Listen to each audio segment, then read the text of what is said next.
And watching the big HBO doc last night. I'm very disappointed. I didn't realize it was on last night. The Michael Jackson doc. Yeah. Leaving Neverland. Not Finding Neverland. Leaving Neverland. I didn't even do anything. I just went to dinner with a friend and came home. I did some froyo. I did. But I didn't. What time was it on? 8 o'clock? 8 o'clock, yeah. It was the big 8 o'clock show. It was on at 8 o'clock. They did the first 2 hours tonight, or last night. They're doing the second 2 hours tonight. But I'm telling you, man, first you watch the first half hour, and you're going, okay, they're stretching this out clearly. This is the one that was at Sundance that they had therapists and whatnot in the movie theater because they thought people would be so emotionally disturbed, which really did feel like one of those like 70s horror movie gimmicks. Of course it is. You know what I mean? Gimmick, yeah. There's vomit bags in the seats in case you can't handle it. Yeah, except there was wet naps. No, I know why.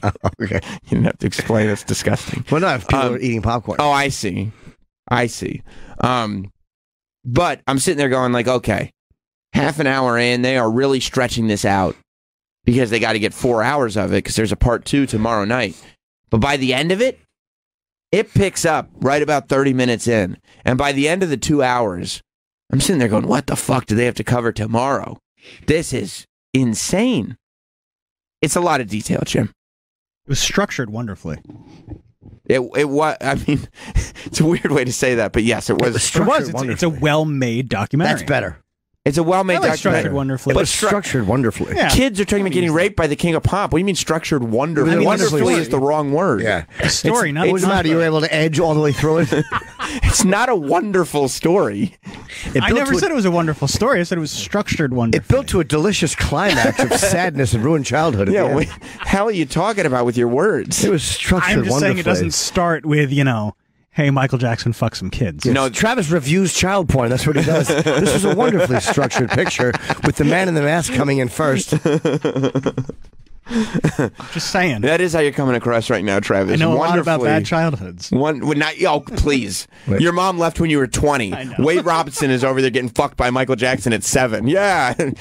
Come see, come saw. Whoa. So, Number 9. What a terrible fact. I don't know. Yeah, I don't know. We'll get to that tomorrow. Maybe we'll get to it or tonight. It starts off, basically, they really, really try to lay the groundwork. Now, there is some doubt in this documentary because while it certainly goes into the detail in these two kids or two guys now stories that the R. Kelly doc goes into, it's only the two guys' stories, meaning they don't have it's the two guys that are saying this happened to me when we were kids. It's their families, and that's it. That's who they talk to. They don't talk to, Michael Jackson's inner circle that are finally going like, look, here's what was going on. They don't talk to other kids that say it didn't happen to me. They don't talk to anyone in this thing except for the two guys that say it happened to them and their families. Wow. And these two guys are on record in court from years ago as defending him. Oh, right, they did. They both said he didn't do it. They both said he didn't do it. And there are stories about Wade Robson specifically having something to gain, like he was having financial troubles at work and whatnot. And when he first, in like 2011 or 2012, when he first came out and turned his story around and accused Michael Jackson, first of all, obviously it was after Michael was dead. And second of all, the first thing he did was file a lawsuit. So, of course, you've got people going... Financially, he's got something to gain. He tried to get a book deal. It didn't go, but he tried to get a book deal out of it. So there is that part to it.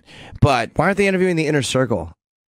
They said that they didn't... And this is a bad quote to anybody that's putting this movie in doubt. Not that I'm one of the doubters. I'm just saying, presenting this side. They're saying that... I believe the filmmaker said they didn't want to confuse the story. Which... Now you're starting to get... documentary is supposed to get both sides. Precisely. So there is that. But what they are saying is this is not a documentary about Michael Jackson and what Michael Jackson did. This is a documentary about the stories of these two kids that were paralleled. Which it's like, okay, that is... You can get out of it that way. If you're just telling the story of these two kids in the movie... But it was really the detail was really fucking horrifying. Yeah, it was big if true. It was really, really bad. I'm looking forward to seeing it. And I watched it, and I wasn't. I mean, I guess I can be gullible on television with television shows. You think? But I watched it going, I believe him. Oh. Before you, okay, I'm gonna write something down. You just reminded me of something. Yeah. To murder you for. We'll get there. Oh, I know what it is. Yes. I'll get to it. Okay. Yeah. Okay. You just about your gullibility again. So they start the thing talking about how Michael Jackson, because it's no secret that Michael Jackson had all these little kid friends, right? He was hanging out with kids all the time. Yep. He had Corey Feldman, he had Webster, Macaulay Culkin. And they think people say, he's like a big kid. He didn't have a childhood. His childhood was stolen by his father. He was in the Jackson 5. Joe Jackson rubbed a fork on his cheeks because he had acne. Right. You know, and right. You're like, well, he didn't have a childhood. Exactly. So you He got didn't hang out with a lot of fat kids, though, did he? No. It was all in shape kids. He liked little dancing Not a lot of kids. little fatties. Little athletic kids is who he liked. Not a lot of kids with acne. Well, because what he would pretty kids. Because he would like to do, he'd like to dress up the kids as him. And he's not fat. He doesn't have acne. That's true. He wants to look like him. So he liked to dress up the kids as him. See, there's little tiny 7-year-old Wade Robson dressed up as Smooth Criminal. Yeah, and people thought it was really, like how cute he was, that he loved kids so much. And what a lovely quality that the king of pop is like a big kid. Dude, they showed these kids dancing. And it's creepy. Like, they showed these kids dancing on stage. And at 5 years old, Wade Robson is doing Michael Jackson pelvic thrusts. Pelvic thrusts. He is humping. At 5 years old, he's humping, and his mom is just there trying to get him into every dance competition she can get him into. That's another element that it was so reminiscent of. You remember when we were talking about the documentary with B, Abducted in Plain Sight? Sure, with Bob Berchtold. Right, you remember his name. Can I not? I remember his technique. When we were talking, the mother and the father. Aha! Right. Bob. We were talking about how he romanced the mom and the dad. That's right. And that's how he got away with fucking the shit out of their kid all the time, right? Yeah. So you watch this thing, and as you're watching the parents tell their sides of the stories, who obviously believe their kids, Sure. you're going, where the fuck were you? What a lousy fucking shit parent you are. And not that I wouldn't do it either for some nice gifts. Well, that's what it is. The more you're watching, Wade Robson's mom is clearly somebody who wants to be best friends with Michael Jackson. She wants her own relationship with Michael. By the way, do you know how mad the parents of fat kids must? Like, imagine like the kids like Wade or another kid, and then the one kid who was ugly, and the parents brought the ugly kid around, and then Wade and the other kid are on the jet, and you just stand there on the tarmac waving bye-bye. You and your fucking awful ugly kid. You're going back in a fucking, you're not even getting a limo ride. Yeah, you start putting your kid on a diet and buying him fedora hats. Yeah. Learn how to dance, man. Dance, you little klutzy nothing. Mama needs a new bracelet. And the other one, too, they interviewed two kids. It was Wade Robson and this kid, Jimmy. And Jimmy's both parents got off so hard on seeing their kids on stage, seeing their kids in dance competitions, seeing their kids in commercials. Like stage parents. 100% stage parents. And I'm sitting there going, I mean, my kid's only 2. But, like, I would feel uncomfortable. Just the part where they're showing this little 5-year-old dancing on stage, and he's humping, and all the fans in the audience are going, yay! I'm going, if that were my kid, I'd be like, get him off stage. Why are all these people looking at my kid? This is fucking weird. Yeah. This is too much. This is not right. But it's different for stage parents. So that's what they want them to be doing. Yeah, exactly. They're like, oh, he's just imitating an adult. It's like, you don't want your kid thrusting his pelvis. Exactly. Moving his little crotch. No. Little clumsy, dumb kid crotch. You don't even know why he's humping. What the fuck you humping for? Dancing. That's Michael Jackson dancing. Yeah, but Michael Jackson, well, apparently, according to this documentary, he said he hadn't yet. Hadn't what? Humped. Michael got into his first sexual experience, they said. Oh. He told, well, we're getting ahead of ourselves. This thing is amazing. So, the one kid, Wade Robson, is an Australian kid. And I didn't know that. Yeah. And when he doesn't have an accent anymore, that's probably what you didn't know. But when he's 5, he's doing Michael Jackson dances. He becomes obsessed with Michael Jackson. He enters into a Michael Jackson dance competition. He wins. He won. He wins, yeah, because he's so great at dancing. And at 5 years old, Michael Jackson was coming to Australia. He won a meet and greet with Michael. Because of the dance competition. Because of the dance competition. Little lad. That's right. Michael goes, oh, you guys at the show tonight? And then Wade was like, fucking Roland Jackson. Exactly. Sorry, Latoya was going to come in, but she can't. She canceled. Cancel the press. Cancel the press. You can't Yeah, travel. no, he's just coming at 11 o'clock from GMA. He's here in Joe Jackson. They're gonna come next loop around. Latoya's gonna come. Would you guys next loop take around. Tito as a favor?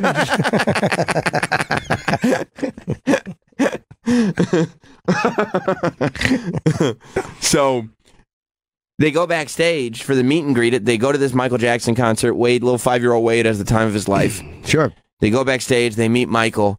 Michael goes, "Oh, were you guys at the show tonight?" And then Wade goes, "Yeah, we were." And Michael goes, "Oh, I wish I had known. I would have brought you on stage to do that dancing." And of course, Wade's mom, super helpful, goes, "Oh, we're going to be here tomorrow night too." So Wade's mom in that moment is like, "Will you bring Wade up on stage tomorrow night?"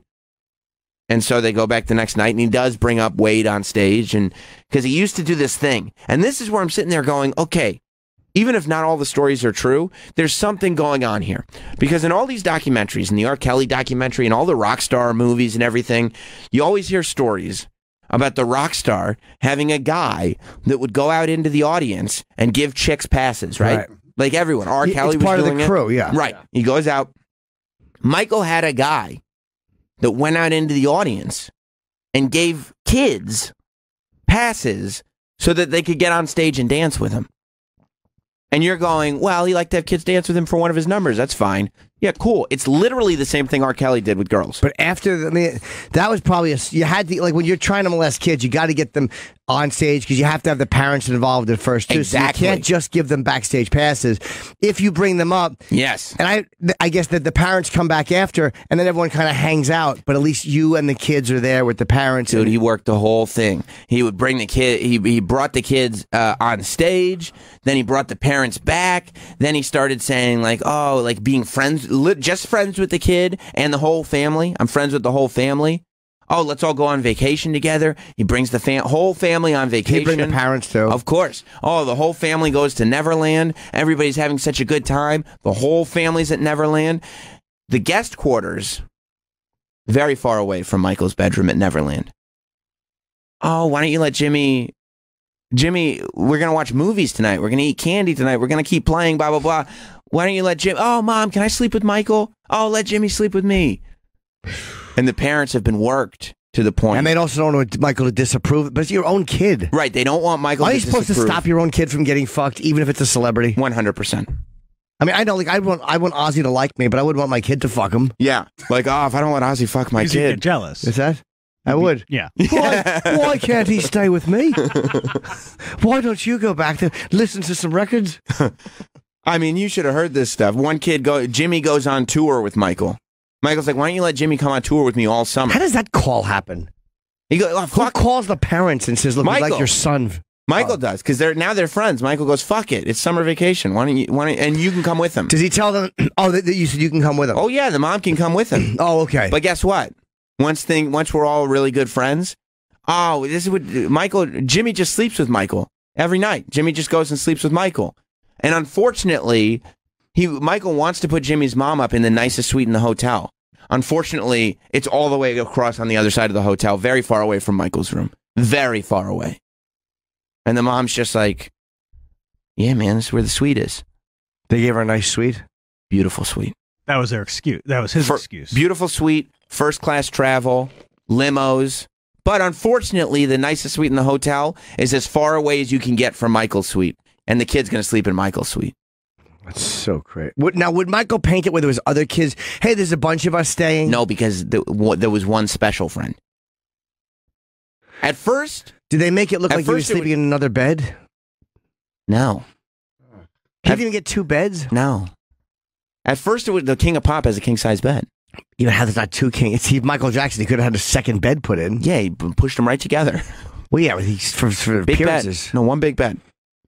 At first, he would go like pedo. it would be the guy like and his sister, for instance. Wade Robson and his sister would fall asleep. It's Michael, it's Wade, and his sister, and they would fall asleep watching movies and eating junk food and whatnot. Okay. Then the sister kind of goes away, and then it's just Michael and Wade. I think Michael had good junk food in the fucking. Oh, they showed it. What'd they have? Fucking everything. They did, right? Every Mike, fucking I'll tell you thing. one thing. If you're a kid, Michael Jackson's candy offerings Oh. must have been a home run. Dude, he had a movie theater in Neverland. Of course, You he get did. the movies before theaters gets them.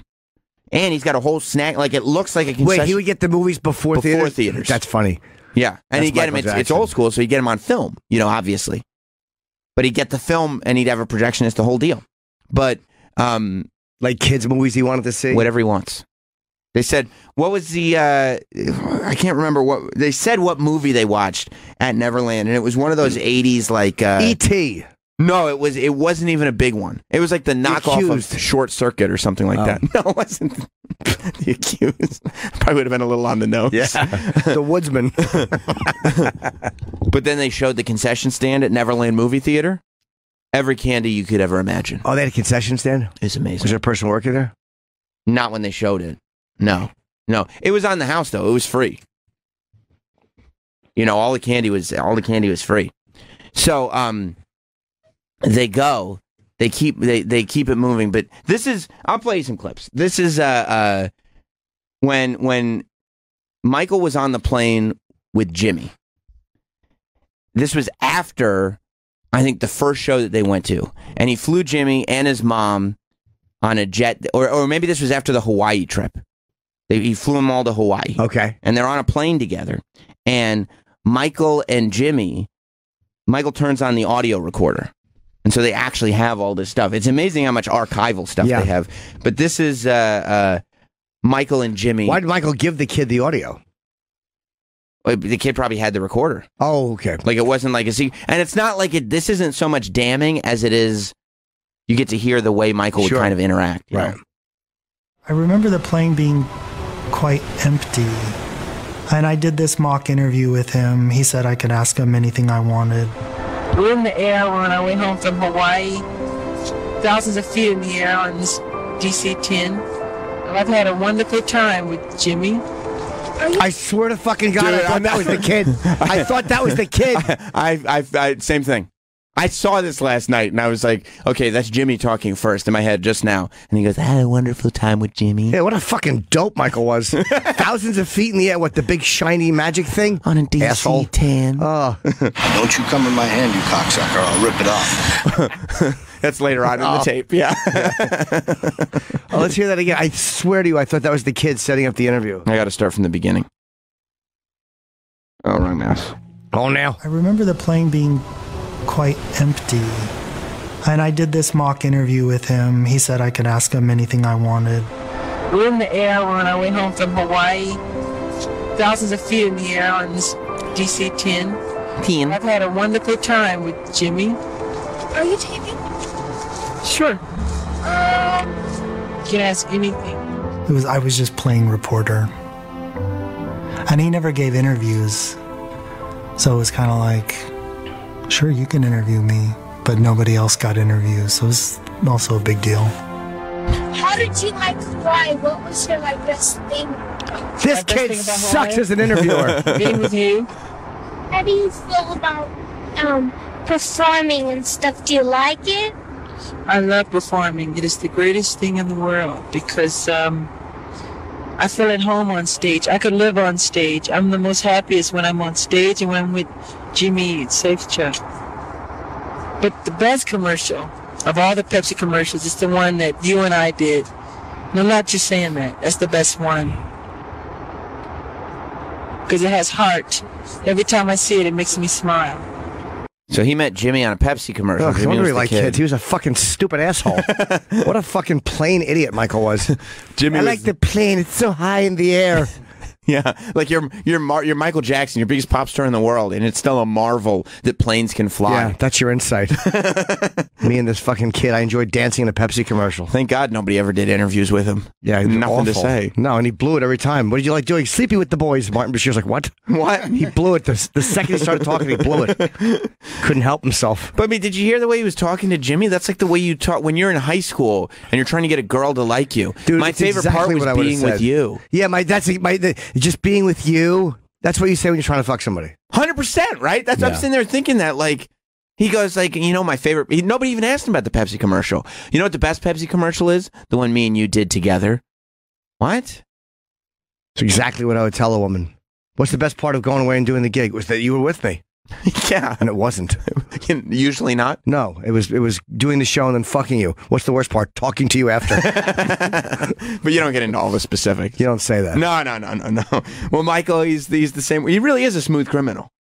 He knows exactly what to say. Yeah. And then is there more of this riveting interview? This kid No. wrote his questions down. no.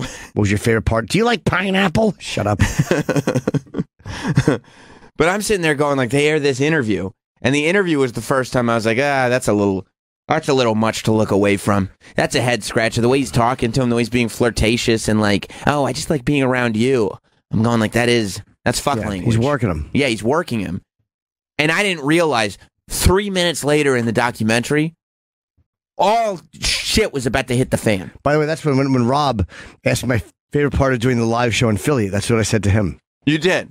It's being with you. Being with you. That's right. These are the best live shows, the one you're at. Yeah. I like being backstage and talking to you about the Yeah. shows. It's because it's me and you together. Yeah. I think that's fine. Little Robbie in his hat. Yeah. You know what I like? You know what my favorite hat is? The one you wear. Yeah, when you turn it sideways like you're a little b-boy. I think you're just great. I think you're terrific. I hate Rob's fucking shirt length. Of course you would. It's very, very The short. collared shirt, and he's leaning forward. His underpants are still showing. That's right. Rob, he gets he takes his collared shirts to the tailor and says, "Can you make a half shirt out of this?" Yeah. It's not true. Can you go It ahead? is true. Can you make this half It's C? tiny. You're down there fixing the guy's mic, and your fucking underpants are showing from the back. Well, do you not like it? Hate it. Oh. Usually, people who are like Rob's size, they have to get their clothes Yeah. like tailored and everything. But Rob shops at Rob shops at the Short and Squat store. Yeah. Well, yeah, I got a weird body, I guess. It's a nice body. It's Yeah. a nice bod, but Weird socks, pepperoni nipples. I don't know, nice bod. hey. He does have pepperoni You have nipples. like 8 doesn't he? toes. Yeah, Oh my God, webbed toes. Fused toes. Rob is a mess. Michael would have thrown you back. Uncut. Oh yeah. Oh, that's right. Unclipped. Yeah. You're not Boy, there's just disappoint- skin Oh. everywhere. His cock between his toes. A lot of extra skin. You know, yeah, Unclipped. plenty of flesh. Oh, yeah. Clothes on, Michael probably would have been like, "Oh, let's get Rob a perm. Let's dress him up. Let's Yeah. put the Thriller jacket on him. Let's get him all kinds of Get some Michael clothes stuff." that fit. Right, but then you take your clothes off, and he's like, "Oh, what the fuck did I get myself into?" Then he would have fucking licked Rob's brown manhole covered nipples. You think Rob would have been a one-night sleepover? Oh, Absolutely. forget it. Yeah. Oh, man. He would have had just Rob eat his ass while he jerked off and looked at the pictures of other people. Like he wouldn't. None of the Michael Jackson charm. No. It would just be like, "I don't give a fuck about you." Yeah, Rob. Rob would go say, to "Can I the have some training candy? room?" You're going to get fat." Yeah, exactly. Michael, can we watch another movie? No, Rob, the movies are over. It's time to go to bed. Go back to your mother. Yeah, exactly. Rob would have been right back to the guest house. Rob would have had to walk right all the way through the hotel to find that other suite. He would have tried to like do this foot fetish thing where he fucks the feet, and then Rob's socks would have came off and his dick would have wilted. His fucking vitiligo dick would have just shrunk. Why don't you swim back to your mom's suite, web toes? You fucking merman. I think you would have liked them. Me or he? He. Oh, okay. Okay. Why? He. Oh, okay. Okay. Why? No, he would have thrown you back. I think he would have thrown you back. You're a mutant. Too. Yeah. You are a mutant. Yeah. He would have treated you the way fucking Peter Dinklage's father wanted to treat him in Game of Thrones. Damn it. What's wrong? That's just too weird. It was an obscure reference. Yes, it was. Yeah. I don't watch Game of Thrones. I got but it. Peter Dinklage, he's a little guy, so. His dad doesn't like him. Wanted to throw him in the ocean when he realized he was born a dwarf. That's too bad. So you think Rob came out? First of all babies come out uncircumcised. Wanted to throw him in the ocean when he realized he was born a dwarf. That's too bad. So you think Rob came out? First of all babies come out uncircumcised, but Rob's dad didn't know that, and he was like, "What? He came out uncircumcised and with webbed toes? His In the toes. drink you go." It was his toes. You think so? Yeah. Let the fish swim. Yeah, because there's probably a mailman in the neighborhood that everybody makes fun of because he has webbed toes. You think so? Yeah, there's a guy who delivers the mail. He's part-time mail carrier, and everybody laughs at the fact that he has a giant cock and webbed toes. I don't want my son being that guy. I'll take In the water with you. How'd your dad know the mailman's dick was so big? Oh, is this the rumor? I Someone see. saw him whizzing behind him. Yeah, it's just a rumor. Come on. I see. I don't want to say anything out of school. You're right. So you want to see where it gets? Yes, I do. This is Hot? where it gets a little scandalous for sorry. Michael. Now, I didn't see all of this because I was too busy watching. Palm spitting. No, not palm spitting. There was counter programming on that really locked me in. The Jackson family was very, very smart. This came on at 8 p.m. last night. It had a running time of 122 minutes. in a hugely coincidental move that I'm sure was just parallel thinking, at 8 p.m. on Michael Jackson's official YouTube channel, a concert film debuted that was 2 hours and 2 minutes long. So the Jackson How family... many views? 150,000. That's it? I think the HBO doc... Smoked it. I'll say this. The YouTube video did not become a trending topic all night long.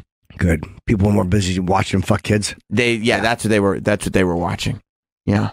You know, when he starts singing, I'm staring at the man in the mirror on stage, you go like, oh, wait, let me go back to that kid fucking I'd rather doc. stare at the boy in the bedroom, hear what he has to say.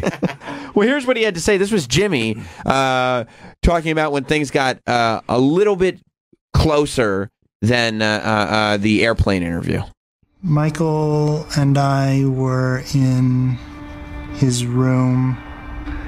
He set it up like, I'm going to show you something that everybody does and you'll really enjoy it. So it was like he was teaching you something new. And I remember my penis swelling up because I did it so much that first time. I must have done it a few times. And so I remember dipping my penis in warm water. Michael filled the cup up with water so I could pee. It was hard to pee. I don't have any unpleasant memories other than not being able to pee. Oh. It felt like you were bonding in a way. The tour was the start of this sexual, like, couple relationship. Jimmy was 9 when he says this. Why was he trying to pee into a cup? He had masturbated so much. Oh, he swole up. Yeah. Okay. Yeah, Michael was teaching him how to masturbate. He did it so many times. Yeah. But he's 9. You can't, like...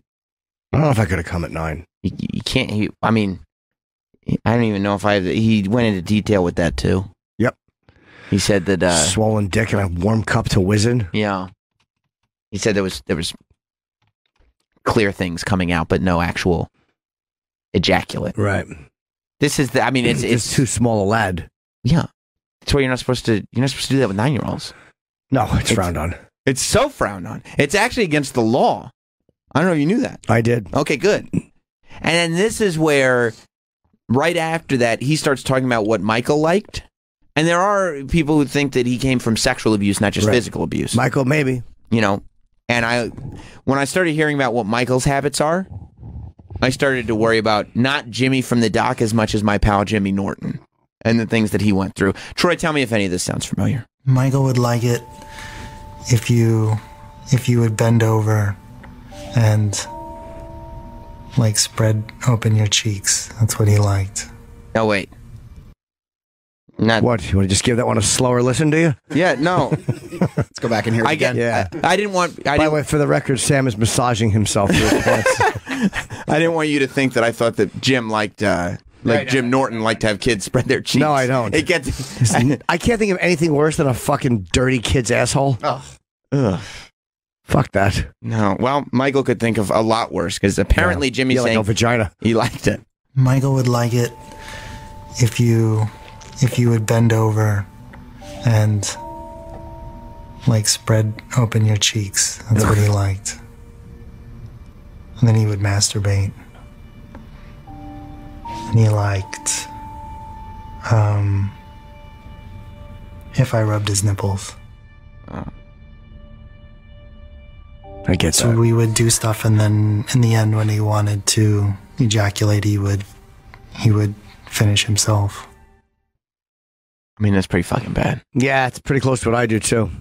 What do you do? Have a girl lick my nipples while I jerk off. Yeah. I do. Or tweedle them. That's what. And then later on, Wade talks about nipple play as well. Like, you know, the stories that Wade and this Jimmy guy tell completely match. You know, they could have spoken about it ahead of time. Yeah, of course. But they do completely match. And you're going like, oh, fuck. Now I have an itch on my upper... I was afraid to scratch it. No, you can't yet. It's right there, just for the record. Okay, all right. On my waist. It's very good that you clarified that. Absolutely, because you don't want to be digging around your crotch during that fucking audio. No. That's the wrong message to send out. Yeah. Ooh.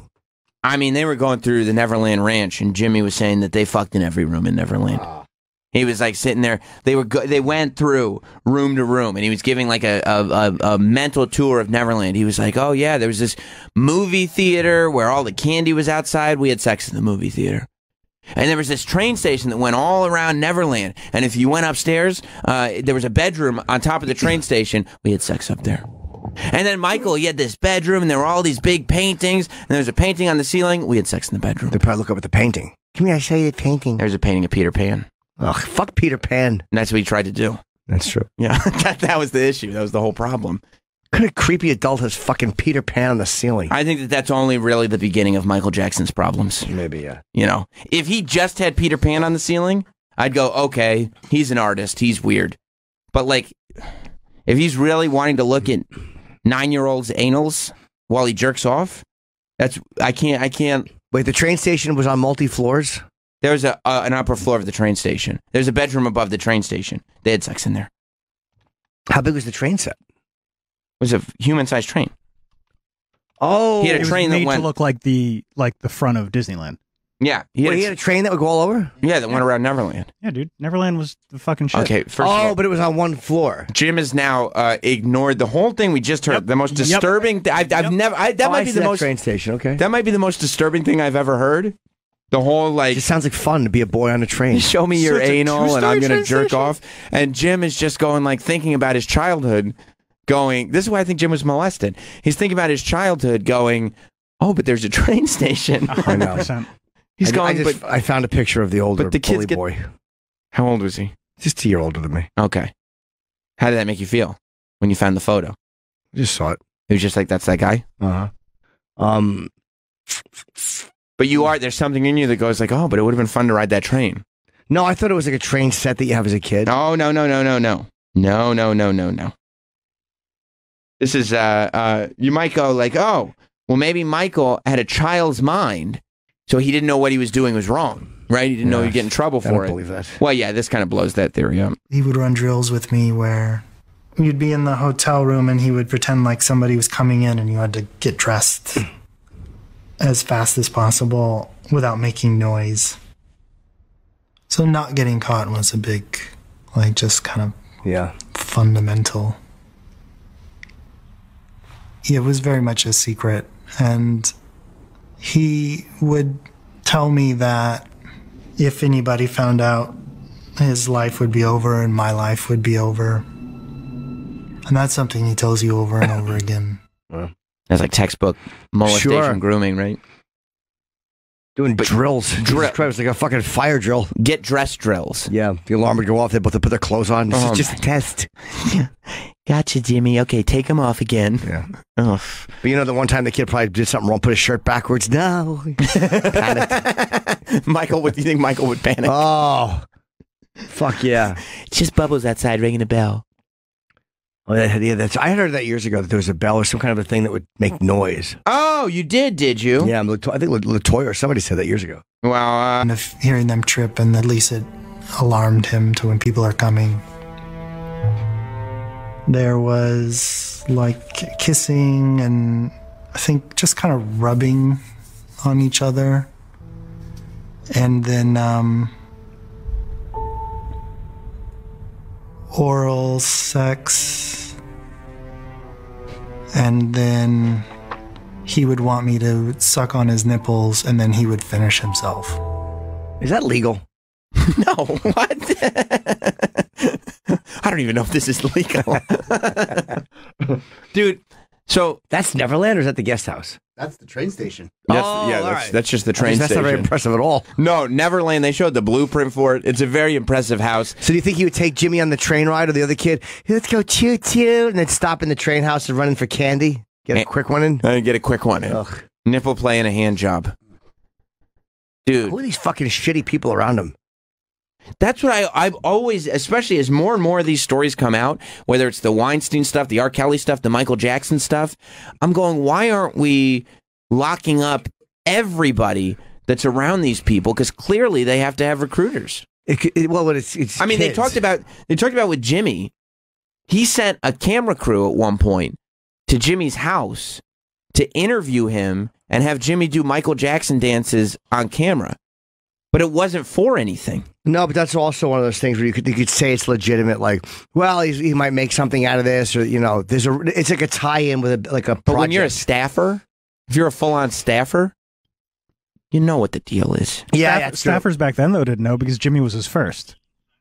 Was he the first? No, he told. Wait, Jimmy was the first or no? Michael told Jimmy that Jimmy was his first sexual experience. Ew. I don't think that that's true. No, Jim Norton. Why not? I don't think that that's true. No. Travis was convinced. Oh, I'm just taking Michael at his word. Yeah, Travis was convinced. I unfortunately was not convinced. This is where they talk about that. So it wouldn't actually like ejaculate. It would be this like kind of lubricant without anything in it. Ugh. I've had that happen too. I hate that. Sort of He's a leak out. child. I'm just telling you, I've had that happen. For me, yeah. It's disgusting. Well, Michael would ejaculate. He said that I was his first sexual experience. And he would say that all the time. He's the biggest entertainer and he's a creative genius, and that creative genius thinks that you're special. What's not to like, right? There's something really that seems legit because he's talking about how he liked it, like, or the masturbation kind of felt good or whatever it was. Like, there's You're something. talking about this Jimmy? Yeah, totally. He sounds like he's telling the truth. Where they're sitting there, both Jimmy and Wade are saying that they didn't realize until they were adults that they'd even been abused. They weren't sitting there feeling like abuse victims as it was happening. They're sitting there going, "Oh my God, the King of Pop thinks I'm special enough to do these secret King of Pop things that he's not doing with everybody else." Right. Which, I don't. First time, he really had his whole system rigged up. Yeah, he set up those bells just in case there was somebody to come over to do this for the first time. That's what I mean. Like, how would the bells be? People would trip on them? How the fuck did that work? They had bells that would go off because there were multiple doors before you got to the closet. Didn't people wonder why the bells were going off when they opened the door? Ting-a-ling-a-ling-a-ling. Oh, people fucking knew. The people who worked in that Then why house. were they fucking going in there? And why would there need to be bells if they all knew? Because they didn't want them to see. Like, they knew, but it wasn't said. It was unspoken. Right. Or if the parents come looking. Oh, yeah. Wouldn't they wonder why there's bells everywhere warning the kids? Why, they were fucking half a mile away in the guest house. Yeah, they just were so in out case. of breath they weren't noticing the bells. Yeah. The bells were like a worst case scenario. That was when they had to do the get dressed. That was DEFCON 3. Yes. We'll just unplug the goddamn thing. Yeah, I understand. Right. So that's Jimmy's story. And then they move on to Wade. And Wade is telling Wade's story. Is that the ranch there or the train station? That's the first building. That's the beginning of the property. Oh, there's a lot more than one building. Yeah. It's like a theme park. Yeah, that's just the train station. Yeah. Oh, and that's and the train would take you back to the house? Yeah. When you first walk in, it's like Disney World. Like when you first walk in, that's the presentation. I thought that was the whole place. No. Oh. No, he wanted it to look like Disneyland. So that's exactly how Disneyland looks when you walk up to it. Is it? Yeah. The train station? Yes. Yeah. With the big clock and everything? Before you go into the actual park, yeah. So he had the juice to have that made? Do you think Michael ever went to Disneyland? I mean, there's footage in the documentary. Of him in Disneyland. Yeah. Yeah. Enjoying himself. I wish I could have gone to Disneyland with Michael Jackson. I wish you could have too. God. I'd go today, Oh my God. Would they? knowing what I know. First of all, he's not interested in going with you today. Absolutely Damn not. Fucking. Just trying to get a free ticket. So wait, would he have to wait out? Why would Michael Jackson stand there for 45 minutes on a line? I don't think. He's not waiting in lines, dude. I don't think MJ would have to wait online, Jim. No. You don't have to wait on a line if you don't want to. Dice didn't wait on lines. You think Michael Jackson waited on lines? No. So Neverland is actually back on sale. They realized this doc was coming out. Everybody was going to be hearing about this great Neverland place. Right. So they decided to put this place back on the market, but it's in Nevada. And instead of going for, it used to be $100 million. Now they cut it down to 30. Now is the Ferris wheel still there? I think they took it down. No, all the amusement park stuff has been gone for a while. Why? Yeah, So you used to buy it? Because he wasn't living. You weren't buying it for the amusement park Sure, because it equipment. was part of the history of it. $100 million for a Ferris wheel? Wasn't he not even living there towards the end of his life? Yeah. Yeah, And he couldn't so, pay the like, bills on anything. Yeah, I mean, that place has been deserted for a very long time. Yeah. So it's probably not that nice. No, I it think has the house itself was renovated. Was it? Yeah.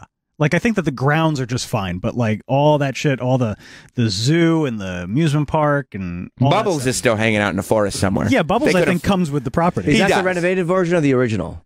The one we're looking at photos of. I don't know. Very nice. Yeah. Yeah. I mean, I'm sure I everything don't is the like floors. somewhat maintained, but it's like all it's Does all. someone clean it still or maintain it, make sure the windows aren't broken? Or Well, they're sure, trying to sell somebody it, owns it. yeah. They're trying to sell it. That's true. But I wonder if they turn it into a Graceland for him. who's the fuck is going to every fucked a kid in every room? Who's going to Graceland? If you found out Elvis fucked a kid in every single room, you're still going to Graceland. I mean, years got to pass. It probably makes for a longer tour. That's true. He fucked kids in all the I know he rooms. fucked kids. People go on a Dealey Plaza tour, sure. I could definitely see them going on this. Yep. A kid fuck tour? Sure. No, You wouldn't call it that.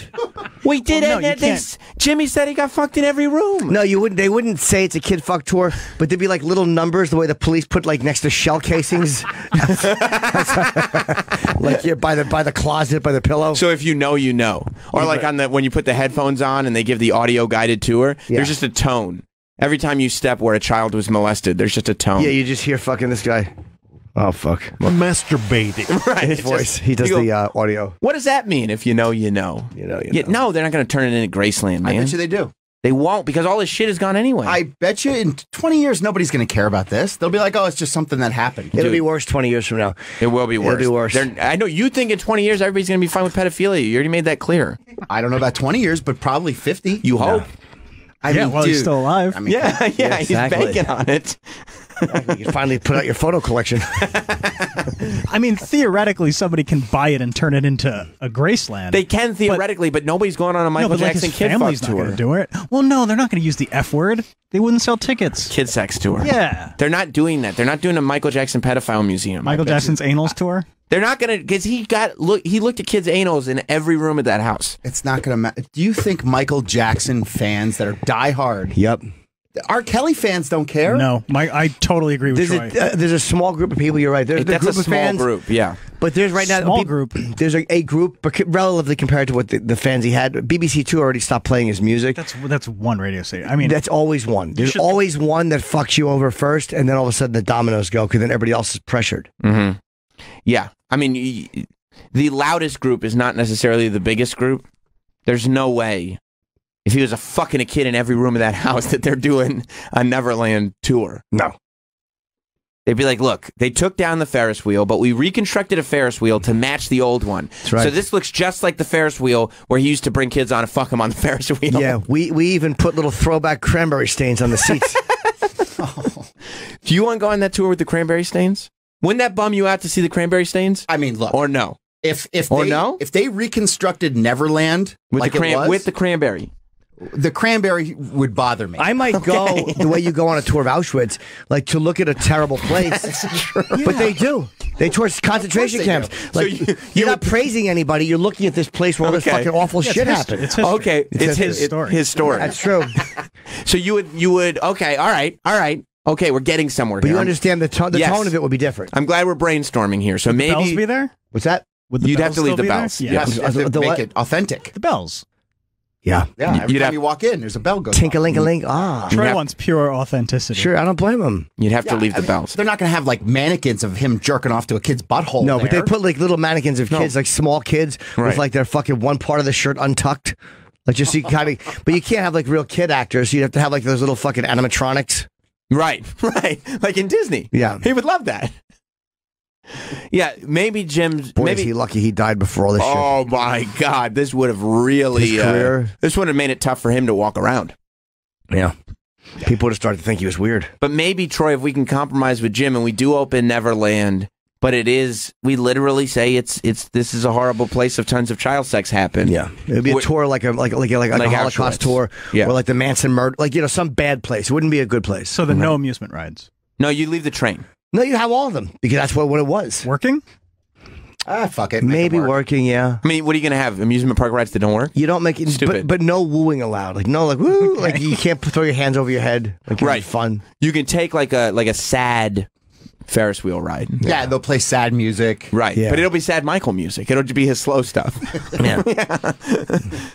Like it'll just be Ben will be playing on a loop. Or the chorus of "I'm bad." That's all it would say is "I'm bad, I'm bad, I'm bad." Well, yeah, here's the problem. They have to play the chorus because the opening lyric of that song is "Your butt is mine," which really takes on a Is it different really? connotation. Yeah. Your butt is mine. Is it your butt or your bud? Your Bud. bud. Why would you say your bud? Why would you say your butt is mine? I It's can't. butt. He's talking about little kids. Your butt Did I is say mine. bud? Troy thinks he's saying your butt is mine. Like, hey, bud. hey, I don't like you, but okay. your Bud friend, is he's mine. mine. I gonna didn't know tell that's you what right. he said. I don't know why. Why would he say your bud? I don't know. I don't, Like, know. I I don't don't say butt. Stole your friend. But you think Because he was a- likes kids. He likes to look at kids' anals. And my Troy thought he was a beer drinker.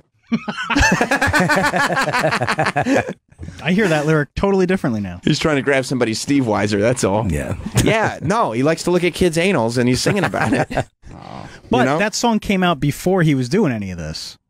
Yeah, this is grandfathered in. Remember? Why do you Why do you believe the story that it's not clearly? Yeah. Jimmy's talking about a process Yes. that has already been set up for molesting children. It's like a fucking. It's like Lucy and the Chocolates. It's a conveyor belt of kid fucking.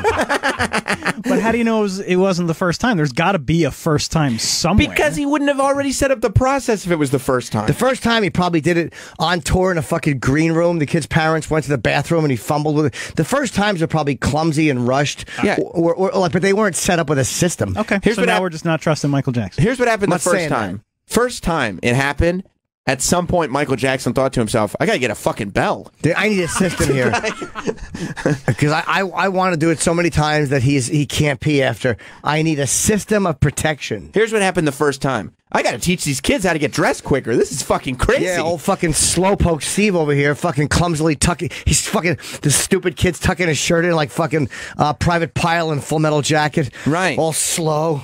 Come on, Leonard. He's trying to get an audience together to listen to Blame It on the Boogie. Meanwhile, this kid is taking fucking half an hour to put his Yeah. pants back on. He's gonna get in trouble. All right, Yeah. well, until somebody can come forward before Jimmy, I think Bad's grandfathered in. Yeah, you're fucking off. Maybe one of those kids was before Jimmy. That's what I'm saying. He's got to come forward, though. Yeah, the molestation started at Dangerous Era. Period. No, it didn't. It clearly did Started not. the Bad tour. First but of all, Bad he already was on recorded. tour. Okay, you're right. Travis is right. He's on tour for Bad. He's singing about He what hadn't he's even doing. started writing Dangerous. Artists confess during their stuff. True. I'm smooth criminal. I'm bad. I'm dangerous. Come on, he's telling you what's going on. You don't think when he wrote Your Butt Is Mine, he was singing about a little kid's anal? Billie Jean, BJ. Yeah. Billie Jean is not my lover. You know how he knows that? Because he fucks kids, not full-grown women. Exactly. Or Billie he's Jean's a just writing lady. about fantasies that he hasn't done yet. He's singing Billie Jean to a parent. Billie Jean is 4. Yeah, Billie Jean's not my lover. Yeah. Billie Jean's old and has hair down there. But he was confessing in all his music. He was. Yeah. Dangerous and I'm bad. Oh, yeah. And I'm a smooth criminal. That's all confession. Man Right. there, he's trying to change. That's right. It's trying to change. I got to make Absolutely. a change. I got to make a change. He's got to stop fucking kids, is what he's Yeah. saying to He himself. can't. Yeah. He can't stop. No. So instead, he's like, I either got to stop fucking kids or I got to go to Home Depot and buy a shit ton of bells. That's right. And so which did he choose? The bells. Yeah, he did.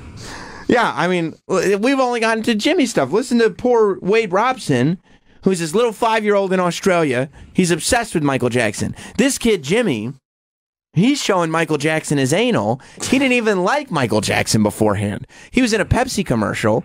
He wasn't even a Michael Jackson fan. Wade Robson was obsessed with Michael Jackson. Obsessed with him. He had pictures everywhere. He dressed up as Michael as a little kid. It was ridiculous. And he talks about how rapidly the sexual stuff picked up with Michael. This is when Wade was 7 years old. He's describing these things. I mean, it escalated rapidly. So taking showers together and, fondling and kissing. So him kissing me, I mean, like full open mouth, tongue in mouth, kissing. He would put my fingers on his nipples and tell me to squeeze them. Jim. And he would moan and react to that like it felt good. And guilty. I liked the feeling that was making him happy, that was pleasing him, And then Michael pulling my pants and my underwear down, pulling them off, and going down and starting to perform oral sex on me. And I remember him putting my hands on his head when he was down there. I'll never forget the feeling of his hair. That was rough, almost like a Brillo pad. Like it's fucking racist. Roughness. And he's down there and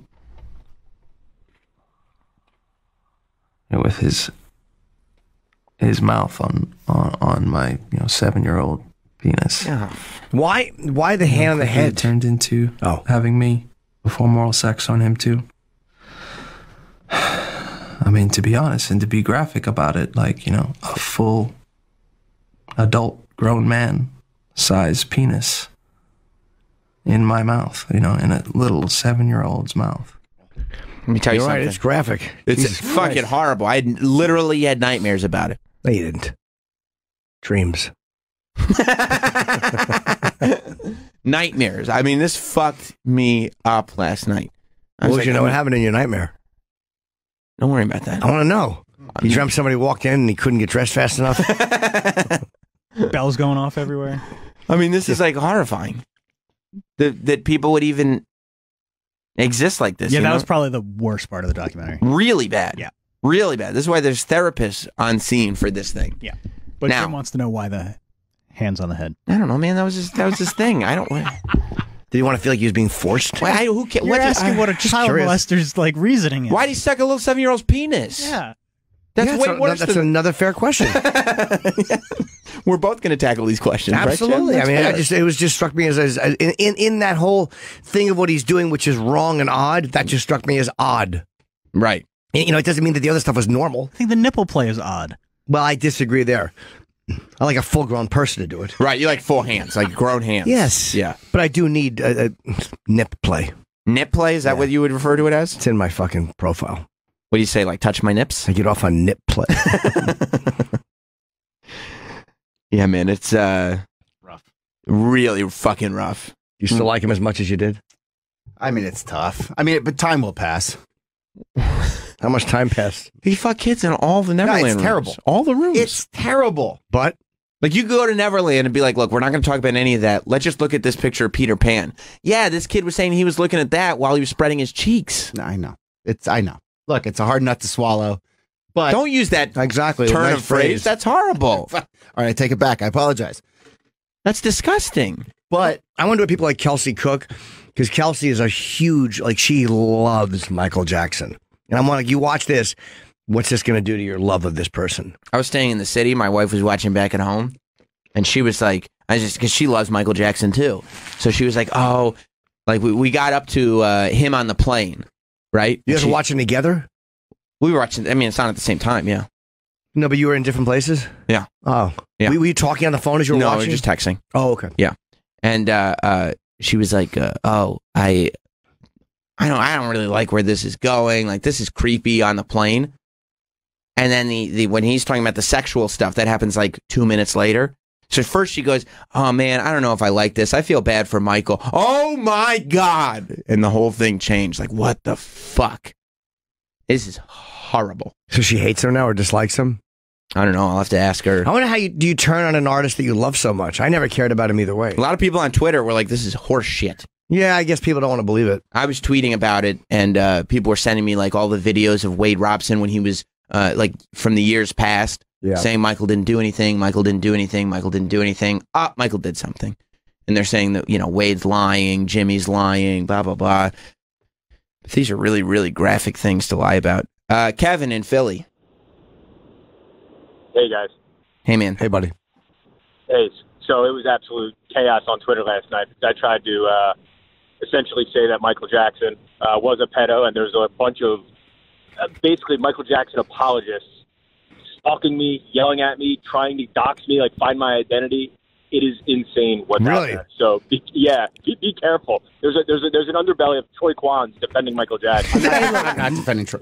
Troy Kwan wants to go to Neverland and ride the train. Michael Jackson, I mean, look, the guy has a lot of fans. Yeah, of course he does. But, people just don't want to admit it. But both of these kids did say, I don't like that the documentary didn't interview people in his team who might refute it. Yeah. It should. There should be a lot. This documentary should be a lot more widespread if it's going to be the piece that finally nails this thing that we've been hearing about for all these years. I'm okay with it not being two-sided. Well, because you want all the details. You don't want anything taken away from all the fun because stories. I mean, a documentary is telling a story, and this is their story. Like, it doesn't have to be a, Yeah, but you know tell it accurately. You know the newsworthiness of what you're doing. Like, you know that this is even more damning. Before this, Martin Bashir was the worst thing that had ever happened to Michael Jackson. 100%. This is 1,000 times worse than Martin Bashir. Don't disagree with you at all. If you know that really, like you're saying you're telling the story of these two people, but the story you're really telling is, no, for real, he wasn't just kind of hanging out with kids. He wasn't being a little weird. He was a fucking pedophile. You gotta know, okay, maybe I wanted to tell these two guys stories, but now I've got to tell this pedophile story. And in order to fully do that and not have all these people going, well, these two lied about it the last time. Yeah. You know, although... Make it a 3-part documentary. It's HBO. Do what you want. Yeah. HBO. Well, I mean, HBO bought it. HBO. Oh, right. Okay. Yeah. Like, I'm just saying that, like not the every... West Memphis 3 doc. Sure. They went in deep with everybody around. They interviewed everybody that was accusing them. They told... That's right. Yes. Totally. Everything. And it was just the story of those 3, but they still built the context of, we're not trying to make you believe one thing or the other. Aren't there more kids they could interview too? People who would say he did not. They should interview people who said he did nothing too. Yeah, I'm just saying that I'm okay with it because it's not a documentary about Michael Jackson, the person. It's not a documentary It's about Michael these Jackson. two. It's about these two people and their specific stories. So they get to a place at the end of the doc, or at the end of this part of the doc, where I think Wade... They both get to the same space, but at different... I mean, they run complete parallels. Wade shows up. He moves to Los Angeles to be near Michael with his mom. They move to an apartment in Los Angeles. But Michael doesn't hang out with them as much anymore. He said in the first year, he only saw him like sometimes, maybe 4 to 6 times. He does say in those 4 to 6 times, they fucked every time. Yeah. But he said, I only saw him 4 to 6 times because I showed up on the set of the Black or White music video, and I realized that I had been replaced. Wade said that he was no longer Michael Jackson's best friend because he walked in and Michael's hanging out with Macaulay Culkin. Oh. Now, the implication in this doc is there. Clearly, we just heard all this horrible shit from Wade. Right. Now we're going to think that Macaulay Culkin is the replacement. The other guy, Jimmy, was replaced by this 9-year-old who looked at Brett something, an Australian kid who looked exactly like Michael. It's a little like 9-year-old kid that Michael was now hanging out with everywhere he went. Oh. Or maybe it was Wade. Maybe I have them backwards. So Either way, it was one was replaced by Macaulay Culkin. One was replaced by this kid, Brett. Now, the kid, Brett, has said, I don't want to be in your documentary. I hung out with Michael for years. He never did anything to me. Okay. And I'll sue you if you make it seem like anything else. Wow, okay. Macaulay Culkin is saying, I don't want anything to do with this. He never touched me. He never did anything to me. And I don't want anything. There's a little text screen that comes up that says Brett, whatever his last name is, and Macaulay Culkin claim to have never been touched or anything by Michael. Like a text screen comes up that just says that. But, you know, we just spent the last 2 hours. It was like the R. listening Kelly in graphic disclaimer. detail. Right. The R. Kelly denies all allegations. Right. I mean, look, maybe he didn't do anything to them either. It's either that or he did something and they don't want to remember it that way, or they want to just be known as someone who hung out with him, or maybe he didn't do anything. Right. To those, who knows? And there's no mention of Corey Feldman. None whatsoever. Yeah, I think you should interview people who weren't touched though too. Like if they're willing to talk about it, I'd rather see that. And if they're in any documentary, where they're just showing one side, you're gonna go, he did it. But it's like the fucking Making a Murderer, where you watch it and all of a sudden it's he's not guilty because they're only showing you the not guilty side. Yeah. They also didn't fully address why these two had lied about it in the past. They both did address money, right? Didn't they get money to lie about it? I mean, wasn't that when there's court cases going on? Well, there was court cases. Michael was still alive. They were both still in contact with Michael, so I'm sure there was the kid described money. his dick. I mean, that happened years ago. That's a different kid. Oh, it was different. Okay, that happened a long, long time ago, right? Yes. That was a different kid. And the kid that sued Michael after the Martin Bashir thing was a different kid, too. Why is he not in the document? Maybe he wouldn't do it. Yeah, I get. And I think that kid was found to be lying. That kid, because Michael was found not guilty in that case, I believe. So I don't know, but you're right. I mean, they should interview the kid who was found to be lying. They should interview, like, let's get to the bottom of this if we're going to get to the bottom of it. You know? If there's a kid lying and he's willing to talk about it as an adult. I got it. This is Wade, and he's talking about finding Macaulay Culkin. So this is how they frame Mac in the movie. I believe the first time we saw each other after we moved was his Black or White music video, which I was going to dance in. That experience was really hard for me. This was the first time I came up against the new friend, Macaulay Culkin. Macaulay was where I was, at my previous trips, right by Michael's side, every moment.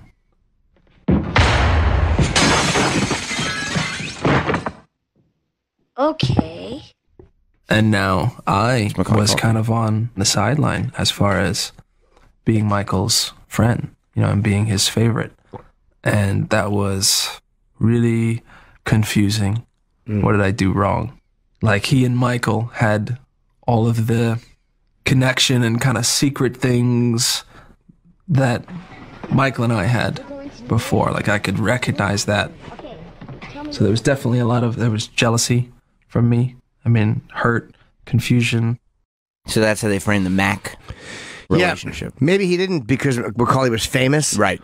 And, I mean, that's maybe the thing. he just had a thing for him and liked him, but realized, like, this might be a problem. Right. Like, these kids that he's working are hungry for fame. Macaulay Culkin's not hungry for fame. He's got it. He's the most famous kid in the world. There's no power there. Right. Exactly. Right. And Macaulay's parents can kind of get him to the same places, like he's already there. He's Home Alone. Like, he's the biggest in the world. And same with Corey Feldman. When Corey Feldman's hanging out with Michael Jackson. He's very famous. Very famous. He already had Goonies under his belt. He was good to go. Right. So I think that's part of it too.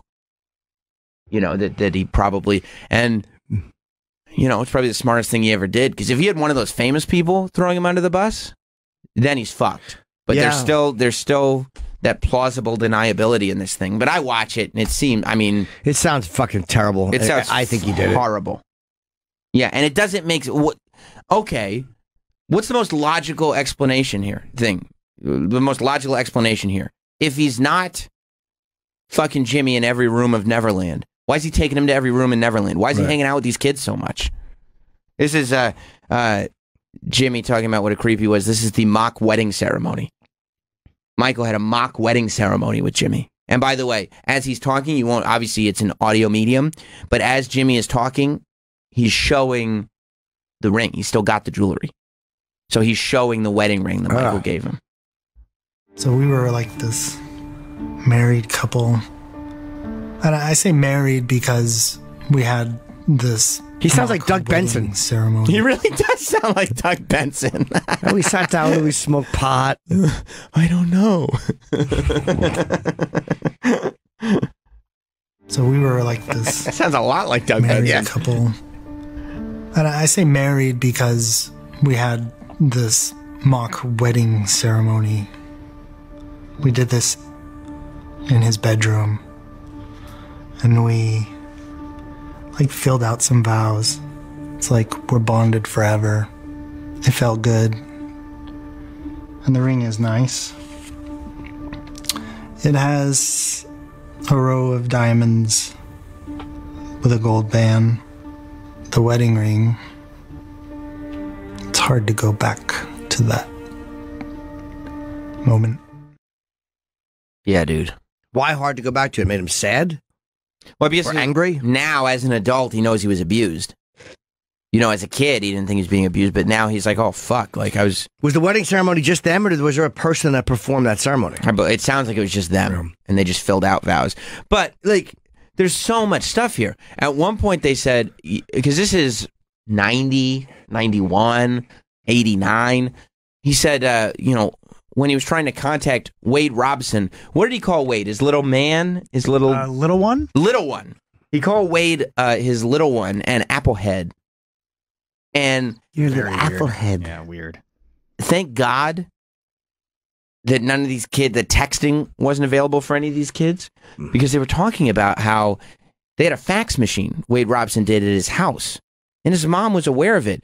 Michael would just send facts after facts after facts.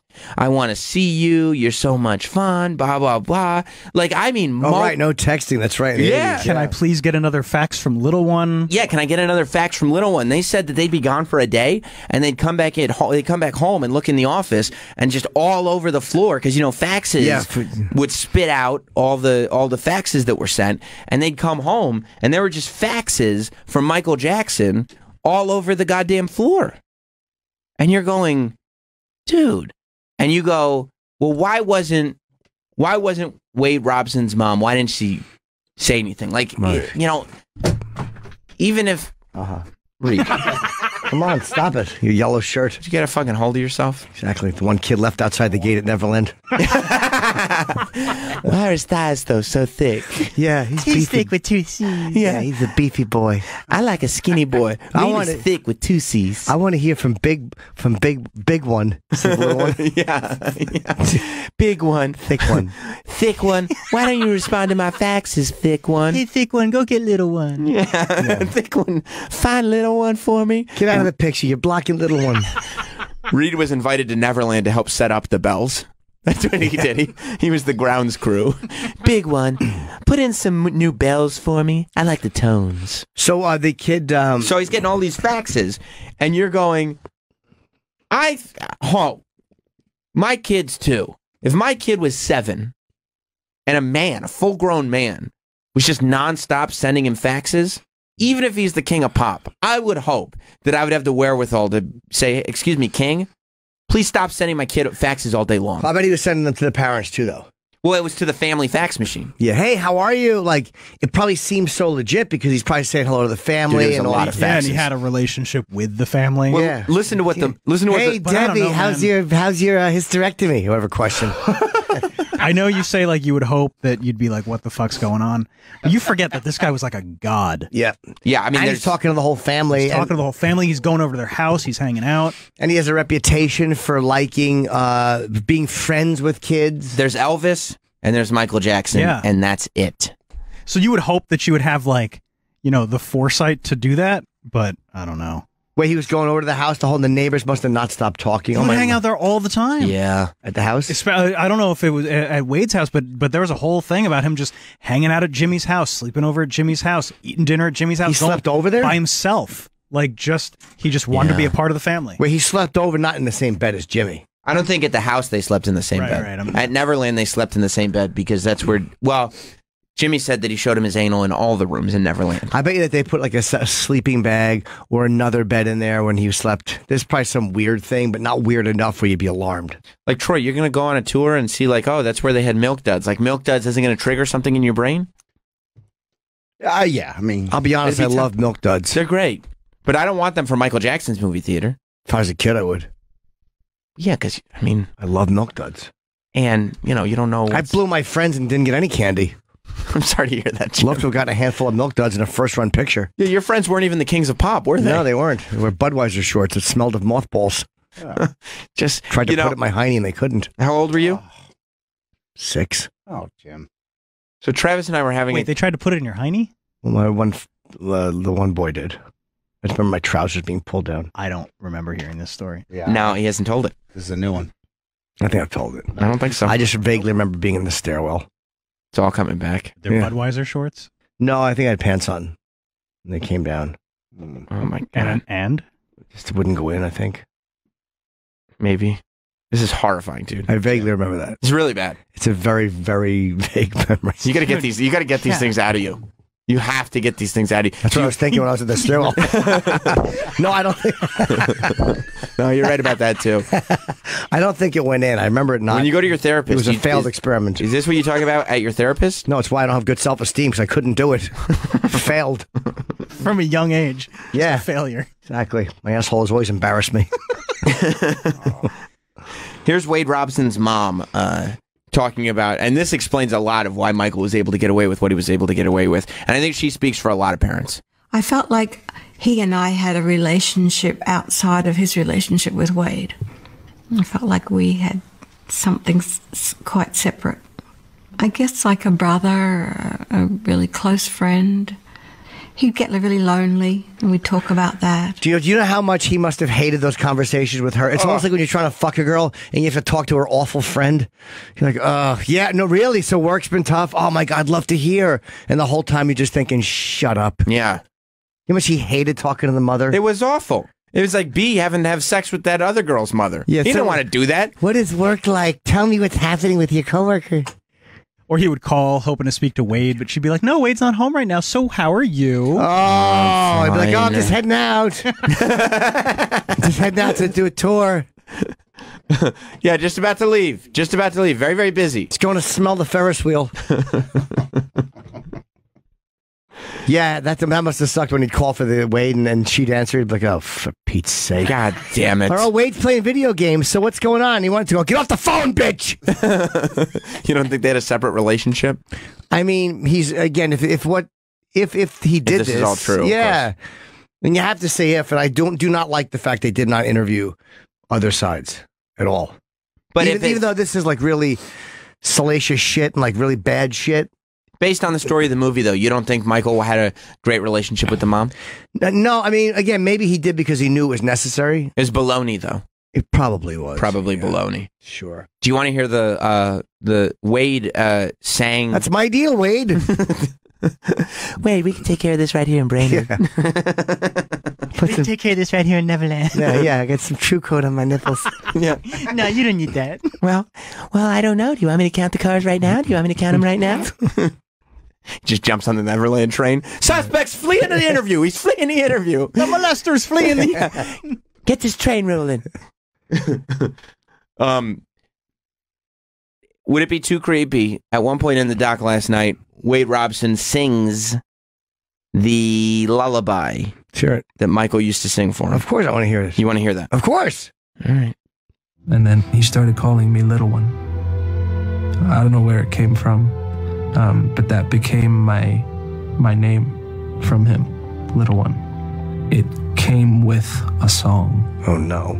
That he would sing to me, like this kind of lullaby. Has anyone seen my little one? And then he would say, my little one is here. Song sucks. Horrible. That's why Michael Jackson had to work with a lot of songwriters. What a terrible fucking song. Quincy, can you write me a lullaby for Little One? Yeah. Quincy, what do you think of this? No, Michael. It's not good. Doesn't work. How did it go? I just want... Has anyone seen my little one? My little one is here. My little one is here. Yeah, there's no story. Yeah, then you've seen your little one. He's right there, fuck. Yeah. Sing Ben again. just give me something. Yeah, Little One is a really bad song. You gonna still listen to PYT, Troy? It's gonna take some time. Pretty young thing. Yeah, this is a bad one. This is not good. Some of the clips are rough, huh? Pretty disturbing. Yeah. Yeah. Let's Samantha in Buffalo has an idea. What's up, Samantha? Hi. Hi.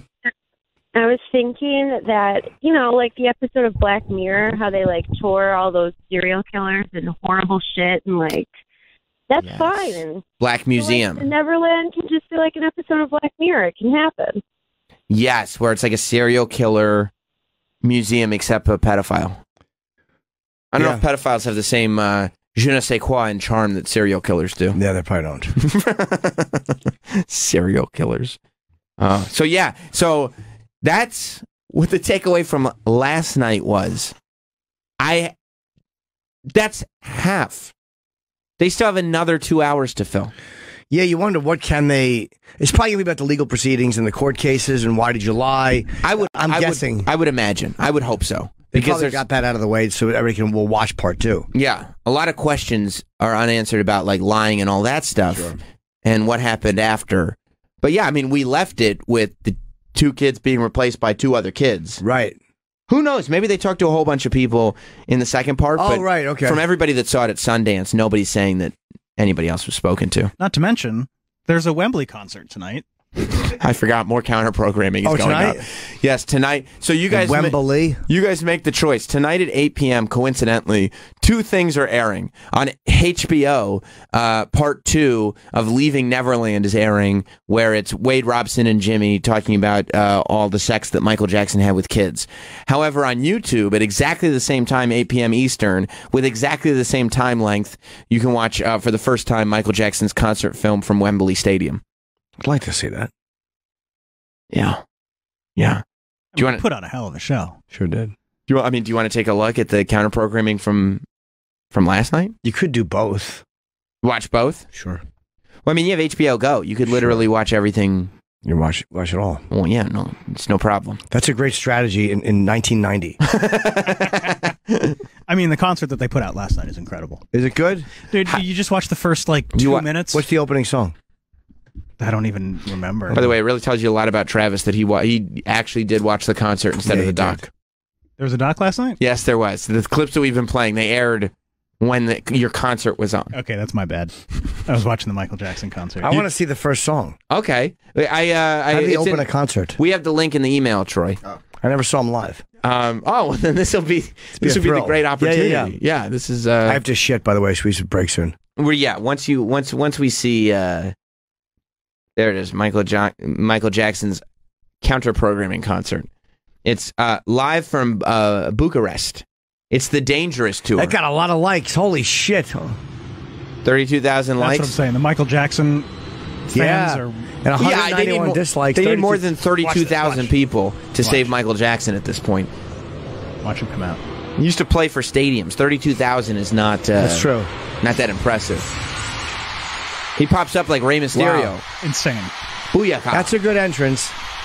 Yeah, but I don't need his. I don't need. On one channel, you got a Michael Jackson pedophile documentary. On YouTube, he's trying to show off with a metal cod piece. Yeah, on. I don't necessarily like the masculine stance. That wasn't his style.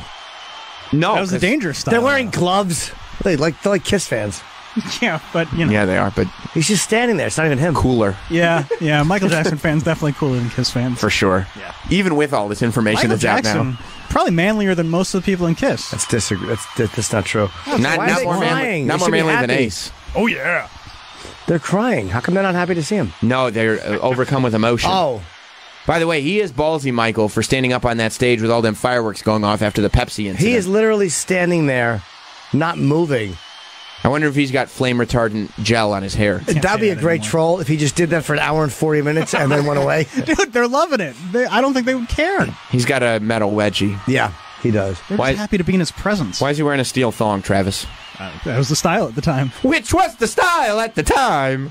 Why doesn't he just start the song? Sweet. Maybe it's just a wax museum. Maybe it's like a Madame Tussauds wax sculpture that they put up there. Save some cash. He's very good at standing still. He sure is. It also helps that by this point he's had enough plastic surgery that he doesn't resemble a human being anymore. Yeah, the nose. I'm a lizard man. They are just really cheering. They like him. I do this at the Comedy Cellar. I pop out from behind the piano. And you just stand there like this? For this long. To be fair, this was 1992, 93 maybe? And he looked the other way. So probably 93 if it's Dangerous. So nobody had quite seen the HBO movie yet. He's taking his glasses off. Hope he doesn't drop them. They hadn't seen the Martin Bashir piece either. What does he start with? Oh, he's doing his dance moves. Yeah. I don't know what song that is. Oh, yeah. Jam. That's the song? Well, this was the big single for 93. Does he actually sing or did he just lip sync too? No, he sang. He probably has a backing track, but he sang. I never liked his dancing. Who cares? Why would his dancing's mainly for the kids. Yeah. Oh, women are crying. They're having a bad time. They want refunds. I can't believe he's doing that stupid shit. Why are they screaming? They're not enjoying the show. It's a good song, though, right? It's a great song. Troy doesn't love it. I don't like the song that much. No. Not enough to put up with the pedophile shit?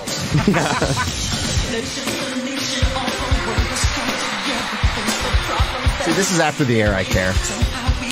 Well, Dangerous is the crossover album, isn't it? I'm still in on Dangerous. Oh yeah, I know you are. No, I don't mean He's like I'm. lip-syncing. Yeah. Yeah, very much so. It's amazing. There's been accused of molesting children. All I can mad about is lip syncing. Yeah, who cares if he's lip syncing? I know. There's another time he should have been doing that, but he actually did it. I don't know. He might be really singing. Yeah, maybe you're right. Yeah, you're It was right. a different time. That's true. And they killed Willie Vanilli for that. And you can hear his, I mean, who cares? He's the greatest performer of our generation. What difference does it make? He's okay. Ozzy's fucking entrances are better. When he came out fucking on the Speak of the Devil tour. All right, well, if Michael Jackson starts throwing buckets of water on his crowd, then Exactly. I'll agree Foam. with you. Throwing the cross down. Ozzy rules. All right. He is great. I love Ozzy. You do? Oh my god, of course I do. How do you not like Ozzy? Do you think the whole time he's performing up on stage, he's like, okay, let me make sure I remember all the lyrics. Oh, I hope nobody finds out I'm fucking kids. Yeah. Oh, I hope people don't find this out. Wow. Yeah, good show. And it is cool. You know, one of those little kids, I think Jimmy, got to meet Michael Jackson in a hotel room while he was editing the Moonwalker movie. That's cool to see. I mean, then Michael Classic cinema. looked at his anal for a while, so that's not as good, according to the doc. We got Joe Mackey, and we also have Sam Rill. Are they here yet? Yeah. Oh, they are. I was watching. I know you want to talk about it, and I want to just say I did not enjoy a lot of part 2. Yeah, I thought it was disappointing and slow, and a lot of it had nothing to do with Michael Jackson. I mean, I'm sad that I didn't see the whole thing. I turned it off. I got bored. I mean, I know that the Sydney father killed himself. It was very sad. That's not part of. At some point, you go like, okay, let's get back to Michael Jackson That's and the what this is anals about. and the Yeah. that's what.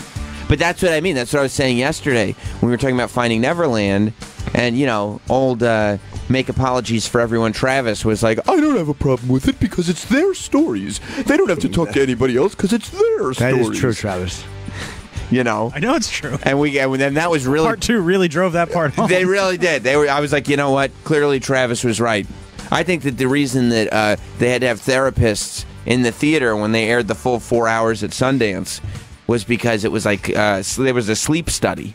Because the second part of that movie, it was like, all right, Wade, like, we don't need to know everything that happened. Wade Robson goes, yeah, and then I started choreographing for NSYNC and Britney Spears, and I was like, don't care. You can't, I understand NSYNC and Britney Spears are like big acts, but you can't start with the King of Pop and then go, oh, I also know NSYNC. It's like, cool, J.C. Chazé is the man, but we already had Michael Jackson is the headline. The only tie-in was that Michael would call and ask about Britney, and there was interesting moments of it. But all that time that was used on their families, that could have been little fucking liner notes. All that shit could have been used interviewing people who were close to him. Yeah. Or interviewing people who said he didn't molest them. They should have done a much more balanced documentary. I know they just did it about those two, but they did it about those two because they both said Michael Jackson put his dick in their mouth. That's why they didn't want to do it about anybody who didn't say that. Of course. I'm not sitting there watching Jimmy, I don't even remember his last Norton. name. Well, I'll watch a documentary about Jimmy Norton. When all the facts finally come out, that's going to be a barn burner of a documentary. But, this guy who his biggest claim to fame is he was in a Michael Jackson Pepsi commercial. Like, I'm not watching his documentary unless it's, by the way, there's some sexual abuse going on from the King of Pop. Yeah, I mean, there's a lot of details these guys gave, and they sound like they're being... I get why the people who say they lied at first, I get why they lied at first. I believe the explanation on why they lied. Yeah, me too. But it's like, get somebody else to verify some of this shit. Or contest it. Like, there's nothing... contest it, yes. There's nothing wrong. It doesn't hurt. If what you're telling is the truth in a documentary, it never hurts to have the opposing side in it. Like we said yesterday about the West Memphis 3 stuff. When they did 3 documentaries about those West Memphis 3 kids. And even though the purpose of those movies was to talk about how these 3 kids got railroaded. And to exonerate them, yeah. And to exonerate them, they talked to every single person that was accusing them of everything. And you kill my babies? Like that father who became their advocate? Right. But yeah, there was guys who were like, yeah, they did it. They absolutely should be killed for this. Like, a lot of people in that documentary thought they were guilty. Right. Including me after the first one. Right. That didn't convince me that they were innocent, but I still watched the follow-up. Right. because you were interested in the story. Of course, it was a compelling story. It was like Making a Murderer. These fucking documentary makers have got to, like, you have to learn if you're going to make a documentary to really show a balanced view, because otherwise it comes off as jaded and it loses me. Maybe in the echo chamber world that we live in, documentaries do that, but I just wish they didn't. Yeah, to an extent. Some are more than others. Like Michael Moore's documentaries are completely... I think that's why Roger and Me was the one that didn't get an Academy Award nomination, because they said, I don't even think we can consider this a documentary. Everything is used out of context, and the timeline is mixed up, and it doesn't make any sense. But they do, you know, Dinesh D'Souza always has a right-wing documentary coming out that is just showing that side, and I guess it happens because you're looking for either something salacious like this, where we're just presenting the fact that Michael Jackson was, you know, blowing kids, or it's political. We're just trying to hit this one side, and you're gonna have a group of people that agree with you 100%, and you're gonna have another group of people that are furious with you. And either way, it's good for business. Everybody's talking. Well, if you want to do a documentary, it probably means you have something to say about something. Right. And if you have something to say about it, it probably means you have an opinion on it. Like Dear Zachary is a great one, because you know, there was so many crazy things happened, but there was no. It was just the agenda of showing you what happened. Right. It meant to be this, and it wound up being that. Like it was what it was. It went wherever it went. Yeah. That's kind of what you want them to be. Yeah, like that Banksy doc that starts off being one thing where they're just following. You know him personally? Yeah, I do. So you know who he is. Mm-hmm. Can you tell us? Tell you off the air. Is he a famous person? No comment. You're not Banksy, are you? I'm not saying anything. Yeah, sperm Banksy. Yeah, but you know, they follow around Mr. Brainwash, and then it evolves into this other thing. Exit Through the Gift Shop. Exit Through the Gift Shop. Oh, right. Although, you know, it's one of my favorite documentaries. Yeah. It was very good, yeah. It's amazing. That was nominated for Oscar, or it was not? Yes, it was. See, but that's a weird one, because there is no actual independent verification that that's a real documentary, even. Like, the whole thing could What do be... you mean? Oh, there are sure. plenty of people who believe that that's a total work of fiction. It could be. And it feels, on some level... But either way, it's a great movie. Sure. There's enough proof that it's not. Because Mr. Brainwash is still around doing his bullshit? Yeah, and there's enough proof that, like, he was around before all this, and there's uploaded YouTube videos of just the garbage that he was filming, that were posted years before this was even a thing. So there's enough evidence that it's a legitimate The depths story. that you would have to go to fake this whole personality would be incredible. and not worth look it. at the JFK assassination. Right. Oh, man. You're going deep this morning. So cool. Yeah, Exit Through the Gift Shop is definitely one that's worth watching. And it really is interesting, because it's about this Mr. Brainwash guy who really has very little artistic integrity. By the end of it, is just copying other people's shit, really, and commissioning other people to do his art for him.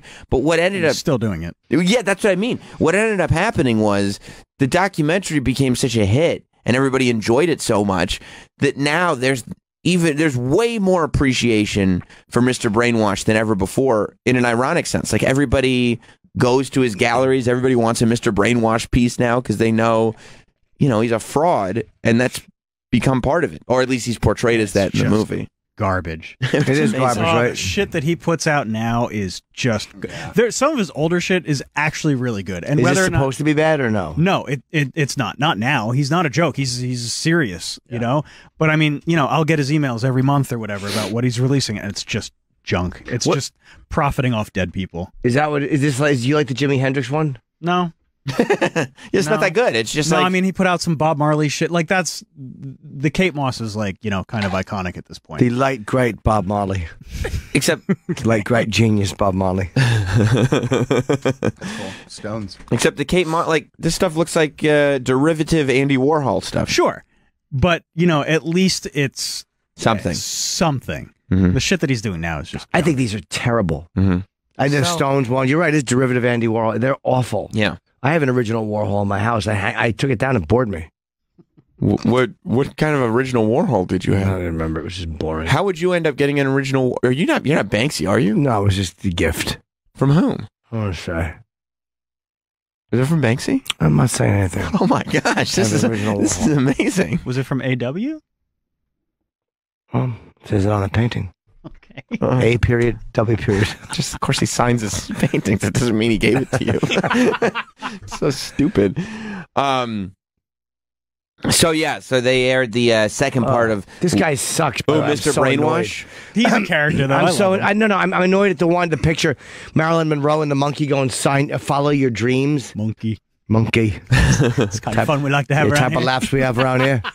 But really, when you're buying a Mr. Brainwash, you're basically just buying a poster of the artist. It's not about the art at all. Oh, It's they're just, terrible though. It's just about the signature. It's about the fact that he did it, not about anything that it actually is. Because it's nothing. It's garbage. They're awful. They said that about Warhol back in the day. True. But he was at least he was original. You didn't look at him and say he was derivative. You're like, that guy's fucking, whatever you say about him, at least he's original. Right. This guy is like, oh Christ, that's shit Warhol stuff. Right. That's what he's hoping. He's going like, well, if I make shit that's exactly the same as Warhol and people go, that's shit, then I could say, yeah, it's the same thing you said about Warhol. I was chilling in Warhol's old condo. How'd you get up to Warhol's old condo? How'd you end up Somebody there? I know knows someone who owns it. We're chilling. It's not Banksy, is it? Not Banksy. I went on the roof. Little Wow. garden. Wow. Mingling. Who were you mingling with? A bunch of people.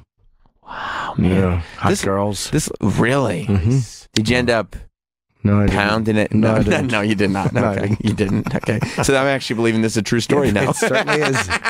Except the club soda went home alone. Yeah, so the second part of Leaving Neverland was on HBO last night. I'm glad that you watched it, Jim. Although, did you watch the first part, or you just took the info? I was watching the first part. I took the info from yesterday. It was really good. But I didn't think I needed to see the first part first. We already discussed it. And it was very good. I'll go back and actually watch part one because it is interesting to me. I probably got like a half hour into part one. Then I wound up getting busy. And I said, let me watch some of part two. Yeah, I mean, it bored me. The first half hour, part one, is also not the most exciting thing in the world. But you can, I mean, I can't believe that both parts were one long doc, because clearly this could have been 2.5 to 3 hours. There was no reason. Editing down, yeah. It went about How many almost. loads can I shoot? What? Nothing. Huh? This went almost 410 total. I think it's 405 is the 202. They both were, I think. Okay, Roughly, so 404 then. Around there, yeah. Yeah. But they easily could have shaved off an hour and change. Because the second part and we kind of talked about this yesterday, there was so much of the sexual abuse in that first part that the second part was about Jimmy and Wade, these two guys that are accusing Michael Jackson of touching them when they were kids. And what they did after all the sexual stuff had happened, and defending him, and then deciding not to defend him anymore, and their families dealing with it and everything. But it really was just waiting to get to the part where the mothers of these two finally admit, and then we found out that we have been duped. You know, I mean, that was the interesting part. You were just waiting for the moms to finally say. Although there were a couple of key moments from part two. By the way, I did. Why don't you play the audio? I did have to watch on delay, because I was so wrapped up in the counter programming that the Jackson family. Oh, sure. Was it the Wembley concert? Yes, the Jackson family decided once again to put out counter programming, and they posted at the exact same time that HBO aired this movie. They posted a brand new concert from 1988 from Wembley Stadium. Wembley on the Michael Jackson YouTube channel. And I mean, he was a hell of a performer. But, you know, I mean... Did he open with the same song? No, it's from 88. Yeah, it was different. Oh, right. So he hadn't done Jam yet. Yeah, you think it was right there. You scroll they're past going to give you like the same concert twice, Jim? I didn't think so, but you never know. I mean, if you put out two Ozzy concerts from the Bark at the Moon tour, of course, it's going to be the same opening. No, this one was from 88. He hadn't even written Jam I don't yet. know, by the way, is what he opened with. Go ahead. You talking about Ozzy? It's fine. Why wouldn't I? I didn't even know there was an Ozzy song called I Don't Know. Sure there was. The opening song, Blizzard of Oz. Oh. Cut this out. Humiliate us both. Yeah, skip forward a bunch, Troy, so we can skip to about 2:30. Yeah, we can get right to his. I want to see him walk out. Oh yeah, you love his entrances. I do. Yeah, I mean that's a good performer. There he is, Michael Jackson in London, 30 years ago. Now this is Wembley Stadium proper, right? This Wembley, is the giant stadium. Yeah, Princess Di was there. This is like 80,000 people. Oh yeah. Yeah. Was it that many people? Well, that's how many Wembley Stadium can fit. Charles and Diana. Biggest artist in the world. He was. Oh, come on, man. Okay. Thought Travis was paying you a compliment. Yeah. Turn it a little louder. Oh, man, that's just my headphones. Right now. That's me. That's gotta be nerve-wracking when Diane fucking Charles are there, especially if you know that she's gonna be dead soon. How would Michael know that she was gonna be dead? That's a good point. I bet you they were in a box, though. Oh, you don't think they were in the pit? Oh man, General admission. Really good insight, Jim. Really, Yeah. that's you must be in show business. Oh, he's See, already there. He didn't even walk out. Well, this is '88, so there was just smoke. There was no rising from the floor. Sure, there was. Kissed Well, in the not- '70s. Not for Michael Jackson. I mean, he rose from the floor in the early '90s. This is a better song to open with than Yeah. Jam. What is this? Got to be starting something? Yeah, it's starting. He was trying to start with the new stuff though in '93 or '92. This Whenever was not that a very last eventful opening opening. What's that? This is a better opening song. Yeah, I It agree. is. Yeah, I think this opening is more about how huge the song is. Yeah, he looks like he's really singing. Of course he is. Why are you defending? Wait. Because he's the greatest performer of our generation. Cool. Well, Travis has somehow become a bigger Michael Jackson fan than ever He in the really last is. week. Well, it's the lifestyle. Exactly. He never respects him. He never mentioned Michael Jackson ever before these documentaries No, he aired. didn't. He just acted like him. Yeah. Now he's the biggest fan in the world. What a good. Yeah. Greatest performer of all time. Is he not? Who's better? Well, in this generation. You're only saying that as of Sunday night. You're right. I didn't know who he was. It's disgusting. Let's see who's better. Don't say Ozzy. Hell of a performer, isn't he? He sure is. Yeah. Great frontman, doing it a lot more. Well, not a lot longer than Michael Jackson. I was saying that about a time, probably. Yeah, Michael Jackson did it from the time he was a child. Yeah. All right, I'm done watching this. I like that he sped it up to just let everybody know this is live. You know what I mean? It's not going to sound like the album. Yeah, and in the 90s, it was a concert that we watched yesterday. It was counter-programming to last night's Michael Jackson, or the night before's Michael Jackson doc. I think one of the reasons why he stood up on stage for so long is because at that point, it was the 90s, and it wasn't like we weren't building and building and building anymore. We were at the point where Michael Jackson was like a god. Oh, by the way, better performer than Michael Jackson, Slipknot. You like Slipknot better? Live, they're awesome. I'm sure they're great. They're great. But, I mean, Michael was actually sure. pretty good at... I like when Corey Taylor starts feuds. Who do you start a feud with? Right now, he's shitting on Imagine Dragons, which is pretty funny. Yeah, that's good stuff. Yeah. That's good stuff. He did, though, there were a couple of key moments from last night's Finding Neverland 2. Did you hear the voicemail that he left? So they kind of started with the 93 trial. The first, that was 93, right? 93, 94? So, yeah. The first child abuse scandal, the first trial. Jordan Chandler. I think that's right, yeah. And this is when they showed the Michael Jackson. Remember, Michael Jackson did the statement, the public statement that he did on TV? I remember that, yeah. Yeah, with the background where he goes, and they took photos of my penis. I would never hurt. I love children. He had a really weird way of saying children. I love children. I love children. Yeah, he had that ridiculous put on childlike voice. Yeah. But then that DC accent, that Baltimore accent would really kick in every now and then. What's going on? Put your pants down. What's going on? I love children. I would never hurt a child. Yeah, I love children. There was something creepy about the way he was talking about how much he loved children. Oh my God, was it creepy? But he started calling Wade and Jimmy, so he hadn't spoken to Wade and Jimmy in a while because they were teenagers at this point. 14. Yeah, which again, pretty suspicious when the friendships, it's just innocent friendships that really, once puberty hits, kind of go away. Yeah, and then they know they've been replaced by the younger kid in the hat. Just for more friendships. He looks so cute in the hat. I want to dress you like me. Says, Jordan Chandler wants to come in. Yeah, I'm gonna put you in an Adidas jumpsuit. Roland Jackson. Yeah. I'll put you in a Springsteen shirt and a track pants. Yeah, I want you to wear shorts even in the winter. Fucking asshole. But so Michael started calling him again. Especially Wade, because they really wanted Wade to be Michael's witness. Sure. Because they were like, look, this is the kid that was with me for years. He went on tour with me, did the whole thing, and he will testify on my behalf that I did not molest him. And so he started calling him like all the time and leaving him messages on the answering machine and whatnot. And they still have the messages. Of course. And this is what it sounded like from last night's doc. Every day. It's not Michael Jackson. No, actually, that's a good point. It must be. Oh, you know what? Wade Robson explaining. Yeah. Every day, he would call. Friday, 3:12 p.m. Gary! It's Applehead. I was wondering maybe sometime tomorrow night we could see a movie. Be really nice. So I'll call you tomorrow. I'll sleep in tomorrow and then we maybe can do something. Thank you! Goodbye. Bye, little one. Those are all his voices.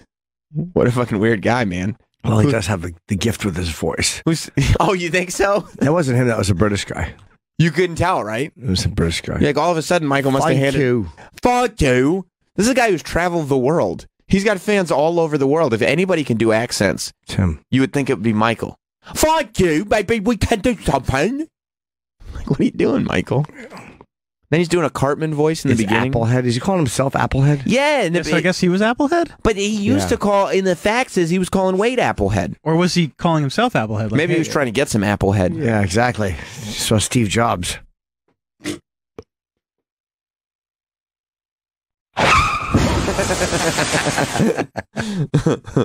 Thank you. Thank you for hitting that, Jim. Yeah. Giggling to himself, doing his voice. He's having fun. He is. Calling his little boyfriend. He is. But then there's something really creepy about the last voice he does. Because he does the Cartman voice in the beginning before Cartman even exists. Then he does the British voice. And then that one thing where he says, "Bye, Applehead."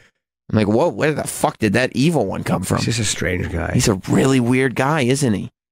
Really weird. Just a weird dude just doing lots of voices by himself. Yeah, it's bizarre. Yeah. Weird thing. Likes his nipples played with? Exactly. Just a weird guy liking his nipples played with, trying to convince everybody that it's not molestation when you're a kid sometimes because it felt okay at the time. No. Oh, no. What's up, Applehead? You fucking do something. Fucking do something. What are you doing? Oh, now. Oh, my God.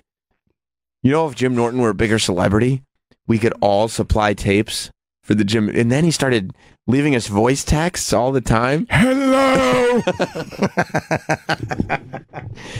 My wife is just sitting there giving her take on it. Yeah, when Sam and I got married, he kept threatening to object to the marriage, except it wasn't him objecting.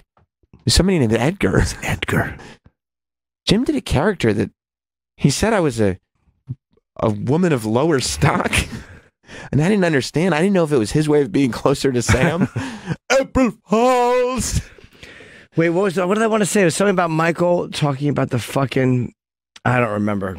What? The children, I don't remember. God damn it. Something that hit me in part 2. I'll think of it as we talk. Well, part 2 was also where they started kind of putting the spotlight on the parents. And how did you guys put up with all this bullshit? And how did you, not know what was going on? Oh, sorry. Go ahead. At one point, the woman was saying that he was talking about, I would never hurt a child, and she said he would get teary-eyed when he would talk about never hurting a child. Yeah. The mother. He probably believed that. Yeah. I bet you he's not. He was a guy who, I think he was a pedo, and I think he loved kids, and he probably didn't look at it like he was hurting. I'm not defending him, but I'm saying like he probably thought that he just was in love with kids. 100%. Like I don't think he thought he was hurting kids. Look at all these. Doesn't make it right, but NAMBLA assholes, these NAMBLA freaks that think they're sitting there going like this. You said people wrong. No, I'm sorry. Yeah, I didn't mean to judge. They sit there and they go like, "Oh, it's love. Yeah. This is love." And never hurt a child. Right. Wants to just kiss a kid.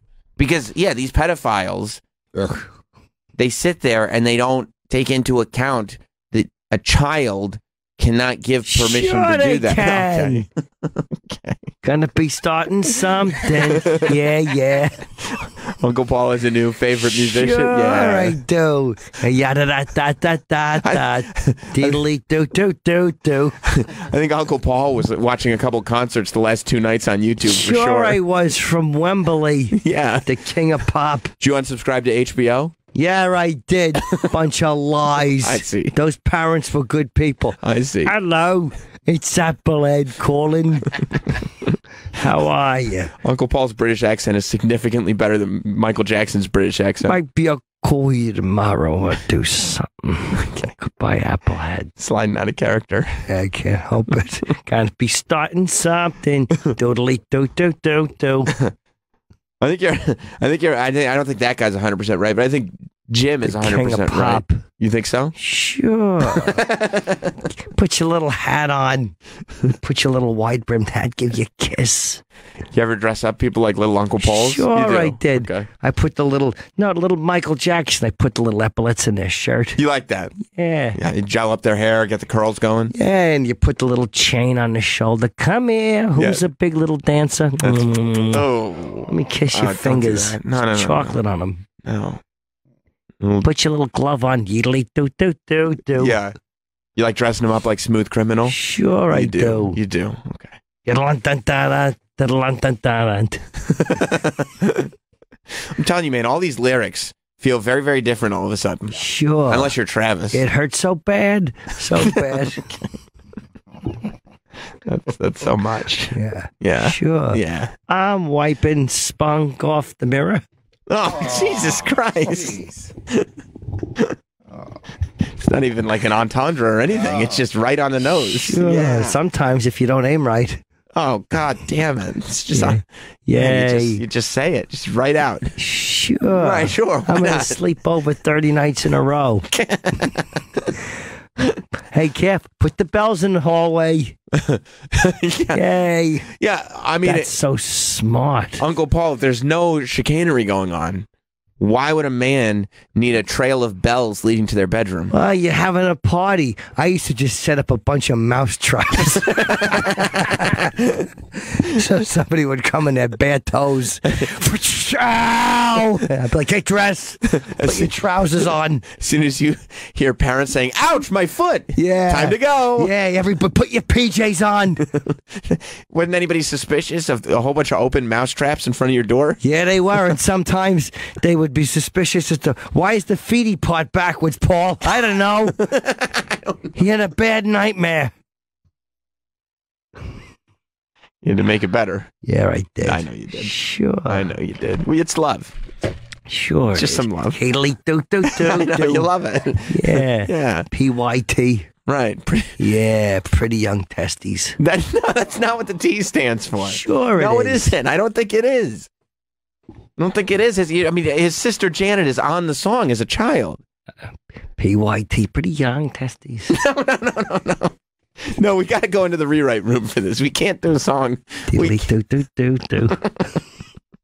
Bunch of lies they're spreading. Get back into the writing room. You cannot do this song. Bunch of lies. No, I know. HBO. Right, you don't like that. No, I don't. Right. Wonderful entertainer. Right. Sure. I know. I mean, you even like the song Dangerous. Yeah. Right. Put the little hat on. Right. Come on. You put a fedora on him. Yeah. Tell your parents to ride in the SUV. You're right. When the kid rides with the parents in the SUV? No, you don't. No. We'll ride in the fun car. There's a fun car. Sure, candy for everyone. Oh, that's it's weird. God damn vitiligo on my penis. Makes it so easy to spot, doesn't it? Yeah, sure does. Whole leopard penis, they call me. Should have put some makeup on it, Paul. I know. Uncle Paul, you're mad at your vitiligo penis? Yeah, sure I am. A damn calling card. They can see it from across the street. It's awful. Just trying to tell these kids, don't talk about my vitiligo penis. Yeah. Keep quiet about that little birthmark. God damn it, give me a smooch. Well, yeah, because if they don't keep quiet about it, you'll both get in trouble. Choo right? choo. Is that the Neverland train? Yeah, everyone hop on a train. Yeah, what do we do once we get to the train station? We go up to the bedroom. Yeah. Everybody looks at the little markings. Okay. Give the marking a kiss. No, you mean the vitiligo? Yeah. No. Yeah, connect the vitiligo dots. No, you can't do that, Paul. Yeah. You can't. Tweet Uncle P's nipples. No, you can't. You can't. Leedle. You can't. You can't. Poor young fellas. It's amazing. It's amazing, but people are still in heavy denial that any of this is even possible. Like, you can't even explain why. What is it about post-pubescent children that you don't want to help? Why only prepubescent children? You know, why would you? Who would want to spend that amount of time around children? Who? Just helping everybody. I know you are, Paul. I know you Helpful. are. No, I know you're a helpful guy. But it's one thing to help. Sure. But only kids without pubes. Yeah. That's the only kids that you want to hold hands with and hang out with. It's just weird. And the girls don't need that much help. It's mainly the boys that need the help. How the fuck did people fall for that? And the sleepovers. He didn't have a childhood. Who gives a shit? It doesn't matter. I mean, R. Kelly was abused when he was a kid. It doesn't mean you can fucking kidnap girls and hold them hostage. Right. Like have sex with underage girls and piss on them on video. You know, people have a responsibility, even if they come from abuse, to break the goddamn cycle. I mean, fuck. Yeah, you can't go tinkling on everyone. Yeah, you can't. Especially if they're underage and you don't have their permission. Right. And by the way, much to the chagrin of maybe people like Uncle Paul and NAMBLA idiots, if they're underage, they can't give permission. There's no love. Sure they can. No, they can't. Everybody consents. No. Give me a hand. No, it's not consensual. It's ridiculous. Yeah. They're pretty convincing when you see them interviewed. But again, I didn't like that they didn't interview other people. No, I didn't either. I didn't like that nobody in the camp was there. It was just these two because they said what the documentary makers, they had the angle that the documentary makers wanted. Right. I do agree, though. I mean, I absolutely believe their stories until somebody comes out and gives any kind of evidence as to why they're not true. Because that's the story that makes sense, right? Sometimes you just go down the path of least resistance. Like, otherwise, the other story you believe is he's just a man-child that likes to hang out with children all the time. By the way, after Jordan Chandler's family was suing, the explanation he gave to the families of the other kids he hung out with was they're just after money and fame. And so, and these parents would still let him hang out with their sons. They would still allow it when the kids were now 11 or 12. These mothers were still letting their sons hang out with Michael even after a giant pedo accusation. Yeah, accusation that was settled out of court what could have been $20 million. Yeah. Wade and his family went right back to Neverland. Right back there. Look, it's one thing they go like, well, it would cost more money to try this case than it would to just settle. And that's usually true if it's not $20 million. Yeah, if it's up to how much are his goddamn lawyers charging that he's like, oh, I better just pay $20 million to avoid legal fees. Yeah. It's ridiculous. Yeah. But yeah, Wade's family goes back to Neverland, and then they talk to Jimmy's mom. I thought this was very telling, and I think, too, that as Jimmy's mom was kind of explaining what happened in this instance, she realized that, you know, sure, she'd been duped the whole time. My husband had already had a deposition. We were on Michael's camp. My son also, for Michael. And after that was all said and done is when Michael forgave the debt. Michael said, no, I don't want you to pay me anymore. It's a gift. So he did buy us a house. It's just coincidental. He wasn't buying us off, but the timing's right there. Just a coincidence. It just sounds bad. I don't necessarily believe her. You don't think he bought him a house? No, I don't believe that she didn't know that that's what they're going to do. Oh, 100%. I don't believe her that she thought it was a coinky-dink. Yeah. She knew, even if she didn't want to admit it to herself, there's no way that as this trial is happening or right after the trial and you supported this guy and he goes, you know what? Let me just pay for your house. And you go, okay, you know what you're doing. I think beforehand it was discussed. Oh, you think he said... Oh, no, it was not. It's one of those things where an attorney said, they said, look, Michael will loan you money for the house. Very low percentage. You know, maybe afterwards there's a way for him to forgive the... Yeah, I don't... It wouldn't be... Because why would he forgive it once it was already done? And it's like, you know, Michael would really appreciate the help. And he, you know, he may actually be able to forgive some of this. Yeah. And show his appreciation that way. Yeah, and he did. You know, but you know. Of course you know. You want the house, though. You want the house. And, you know, I think that there is... When you're that far into denial... Yeah. You won't admit stuff to yourself. These parents were awful. I know that they probably didn't mean it to be like that, but if you're letting your 7 or 10-year-old sleep in a bed with a grown man, you're shitty. I'm sorry. And it's parents that want to be close to fame. That's what it is. And he's a famous guy. He's the most famous guy at the time. I'm not saying that they shouldn't have let him go backstage or they shouldn't have let him go on stage and dance or hang out with the guy. But if you're a parent, you're not hanging out with your fucking kid. He's with a 35-year-old. You're shitty. Sorry. And by the way, he's a 35-year-old that built an amusement park in his house and doesn't have any kids of his own. Fuck, what do you got all the rides for, bro? What do you need all this stuff for? Yeah. At least he married beautiful Debbie Rowe. Just you mean the striking Deborah Rowe, the mayor of Sixtown? Yeah, they touch on that a little bit. That it was tough for the young boys because they had to realize that Michael wasn't going to hang out as much because first he married Lisa Marie Presley, and then when that didn't last, he fell deeply and madly in love with Debbie Rowe. Yeah, you could see moving on from Brooke Shields to Debbie Rowe, right? Yeah, absolutely, without a doubt. She looks like Scott Shannon. Yeah. And then you look at these kids, man. Wow. These poor Michael Jackson kids. And that's the least believable family I've ever seen. I mean, come on. It looks like two white lesbians with adopted children. Michael goes, I got vitiligo. That's the only thing. And then he gives birth to 3 white kids. They're the whitest kids ever. You're like, what are you talking about? You can't be... If you have vitiligo, it doesn't mean that you have white kids. No, it doesn't. This doesn't make any sense. Have they ever been DNA tested, those kids? I don't think that they would ever... that the families would ever allow that to happen. Because... And then they go like this. They go... Oh, my God. Those are... Come on. What are you talking about? How the fuck are those his kids? They're not. Jesus Christ. And they show Little Blanket. Little Blanket with the long hair. And they go, well, Little Blanket looks just like Michael. Maybe it's his. Michael doesn't look like Michael. Little Blanket doesn't. Little Blanket should look like. Let's see Little Blanket. Little Blanket should look like Michael looked when he was a kid. Are they all not dead? As an adult? Michael as an adult is a constructed thing. That's not what Michael actually looks like. And even if they're just his adopted kids, I mean, they are his kids. I mean, just like Brad and Angelina's kids are their kids. Yeah, that looks a lot more like him, though. That really does look a lot more like him. Way more like him. Yeah. But, yeah, I mean, I don't think that there's Michael Jackson DNA in these kids. In this one, there might be. To me, that he looks like him in the face. Oh, look at that romantic photo. Oh, yeah, him and that was like a meet and greet. Yeah. I tell you this. Michael Jackson, you could tell. And I mean, when he's the king of pop, you're going to end up with a lady who wears crew neck sweatshirts out. Like, that's of course. I mean, look, he could have just fell in love with her and whatever. I mean, it's not that crazy, but I don't think he did, Jim. He probably loved her, but not in, like, I think he had love for her. Yeah. Yeah. But he trusted her, obviously. Well, yeah. That's when he was like, you know what? Oh my God. How bizarre. Just a fucking weird thing, man. God, his kids look weird.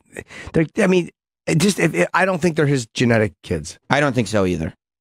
Except for maybe the young one. I don't think the young one is his genetic kid. I don't know, but I think there might be some Jackson DNA, maybe. But I don't think they're his kids. Paris is cute. She's very cute. She is. I mean, it's got to be hard being Michael Jackson's children. Oh my God. Can you imagine how much they've been through? Can you imagine? And then this documentary comes out about your dad. I mean, it's brutal. And they're sitting there. Like, the only people that they're counting on to give them the real skinny of what's going on is the extended Jackson family. Sure. You think LaToya is somebody that's trustworthy of being like, oh, don't worry, kids, let me tell you what's going on? On some level, they have to wonder, is there any truth to this? Even if you're denying it to yourself, you have to wonder, like, is it, when you're alone, you have to wonder, like, oof. What's he hanging out with these kids? Is that true? Yeah. Yeah. Especially when... in this documentary last night, they're talking about the fact that by the time Michael had his own kids, she's not wearing a brassiere in that photo. That's not. Cute. Yeah, it is. I'd love to date her. I'd be Team Michael. You would. The lies! If you met Paris, would you let her know you think this is all lies? Yes. But by the time he has kids, according to Wade Robson in this documentary, he's ignoring them. Paris Jackson checked into a facility for mental health. I guess, again, that level of whatever it is. Yeah, she was diagnosed with being Michael Jackson's kid. Yeah. That's what the problem was. So many expectations, and everybody loves you just because of your dad, and now he's dead. So what does that make? It's just got to be fucking also weird existence. Everybody loves your dad, and a lot of people also think that he was a pedophile too. Yeah. And also there's a big documentary about it. And everyone's saying that you're not. Come on. I mean, Jesus fucking Christ. That's not Michael Jackson's kid. That's not his DNA. It's not his DNA. I'm sure that, legally, we're not talking about legally. Genetically. Yeah, genetically. That's what I mean, yeah. Not his kid. I know what you're saying. Yeah, it's just not. No.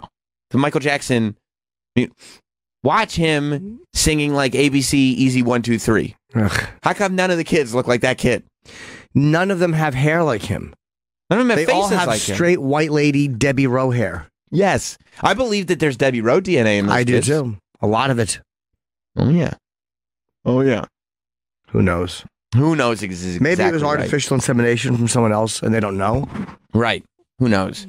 But at 14 years old, because the mother's not that dominant. Like when you have when you have a mixed race children, it's not that 100% dominant from one. Especially to go except for the young kid. He looks like he could have. He looks much more like Michael in the face. A little bit, but he looks Hispanic. You know what I mean? Yeah. I mean, to go 3 for 3 on having non-black children, when the father, like, just because he has vitiligo, like, let's not forget, he's a black man. That's right. That's what you know. Yeah, young Michael. That's right. Yeah, that's what you have to look at. Like when I look at pictures of me as a 2-year-old, I go, "Oh, I look like my kid as a 2-year-old." You know, I have a 2-year-old kid. He looks like I looked when I was 2, because the DNA is there. Not right. You know, and have a big fucking awful beard.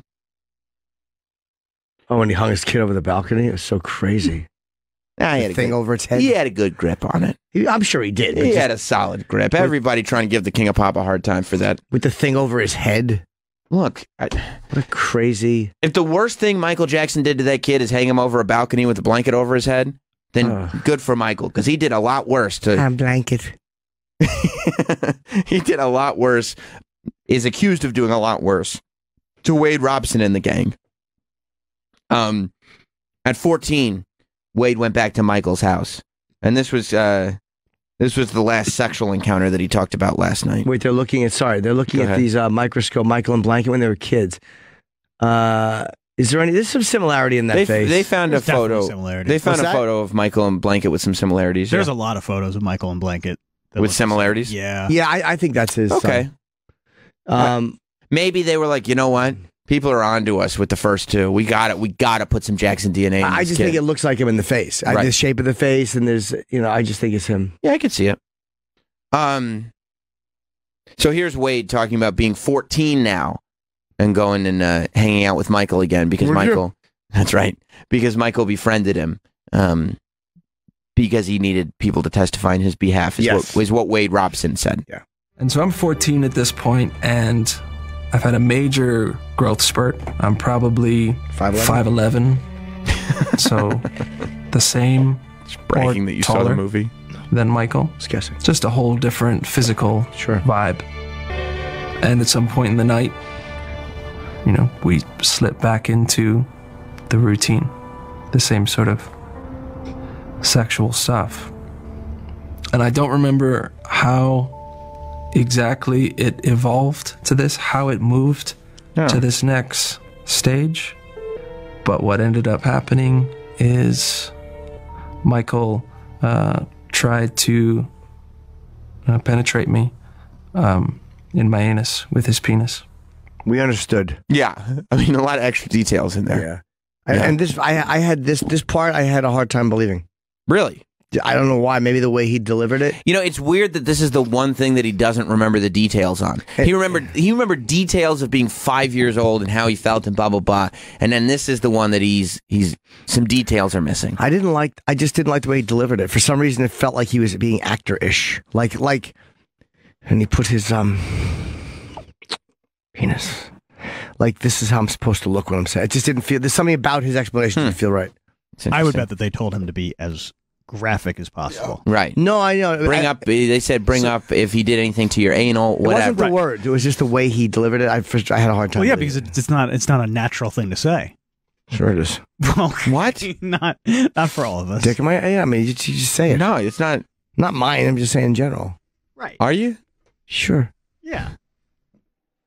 Yeah, they try it and it hurts and you stop. You know what? I get why Jim's perspective on this has changed. Sometimes you don't remember the details. Because he goes like this. Here's how I would have said it. And he knows exactly how he would have said it. You just be in the hallway. Here's how I say it. Trousers around your ankles. And they get pulled up and you don't remember what happened. What hallway? When Michael Jackson lived in Edison. Was it the hallway? Did Michael Jackson in his house? No, in the apartment complex hallway. Oh. Michael Jackson lived in Edison? And then sometimes you just remember that the trousers were down and then they come up. In the hallway on the stairs. But you think it didn't go in. You think. But you don't know. No, you don't. Because you just remember the hallway. And then pulling your trousers up.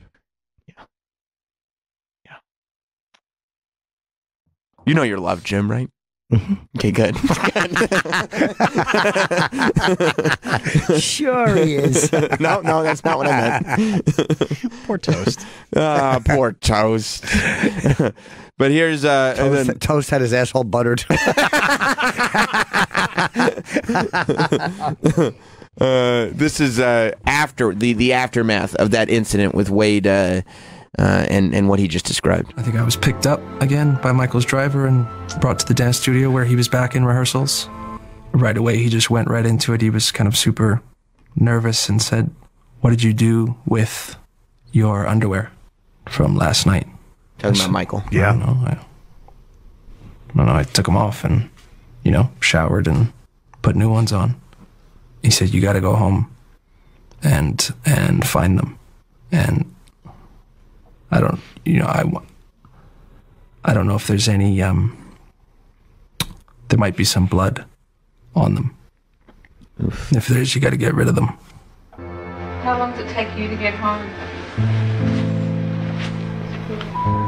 Got back in the car and he drove me back to the condo, and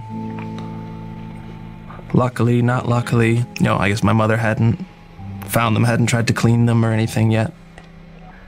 I found the underwear and there was some drops of blood on the inside. Your blood? My blood. I grabbed them, sort of stuffed them in my pocket, down into the garage, and threw them in the bin. I was worried he was going to say called the police. That was. By the way, he said that was the last time they had sex. Yeah. Was that experience? Yeah. And it does match up with the other kid saying that when he got older, Michael would try, new things, different things. Oh, the other kid said that too? I had tapped out before. Yeah, in the first part. Oh, okay. The kid said that once he started getting older is when Michael started to just try to... For anal? Okay. Yeah. Try to get his fuck on and whatnot. Yeah. Yeah, and and then they go on and it's clear, because you remember when the second child molestation trial came out, that's when it was the kid from the Martin Bashir interview. What was that kid? That wasn't Joy. I don't remember who that kid was. No, it was a different kid's name. I don't remember his name. But it was the first airing of the Martin Bashir interview. The kid's face was on it. And every airing after that, they had to blur his face out because he became the accuser and somebody who was a potential victim and everything. He was found. That's the one he was found not guilty of, though. Michael. They actually went to trial? They went to trial and he was found not guilty on that one. Yeah. And Wade was the first witness that the defense called, that Michael called up. Is this the trial they're talking about that he helped for the house, or is this a different one? No, this is the second it's a different trial. one because Jimmy didn't testify in the second one. Right. So Jimmy didn't want to. Jimmy said he was over it. He didn't want to do this anymore. Oh. Yeah. Maybe because Michael wasn't hanging out with him as much? No more houses to pay off. Right. They already had the house. Yeah. I mean, what do you want? Another house? What are you going to get? Right? At this point, you're like, look, I have the house. I'm now an adult, so Michael doesn't want anything to do with me because apparently he wants to help children, not adults. So didn't he help him with his career? No. The one guy said he helped me with my career. He helped me like one guy. Well, he promised, and this is very manipulative, I think. He told Jimmy, he's like, Jimmy, you're going to be a filmmaker. And he did. When he's a teenager, he helped him make short films, and he was doing films at Neverland. So he was going to be a young Spielberg. The whole thing. But he said, don't go to school, don't go to college, don't get educated. You don't need any of that. I'm going to help you out, blah, blah, blah. But as Jimmy started getting older, Michael wasn't around anymore. So he didn't end up helping him with anything. And then since he didn't have the education, Jimmy felt lost. Yeah. Because Michael had manipulated sure. him and blah, blah, blah. Yeah, there was, this was when Jimmy said he wasn't going to testify. I was kind of breaking, like having a nervous breakdown. For 2003 or whatever it was. And I didn't want to be involved. And so I told my mom then that he wasn't a good person and that I don't want them involved.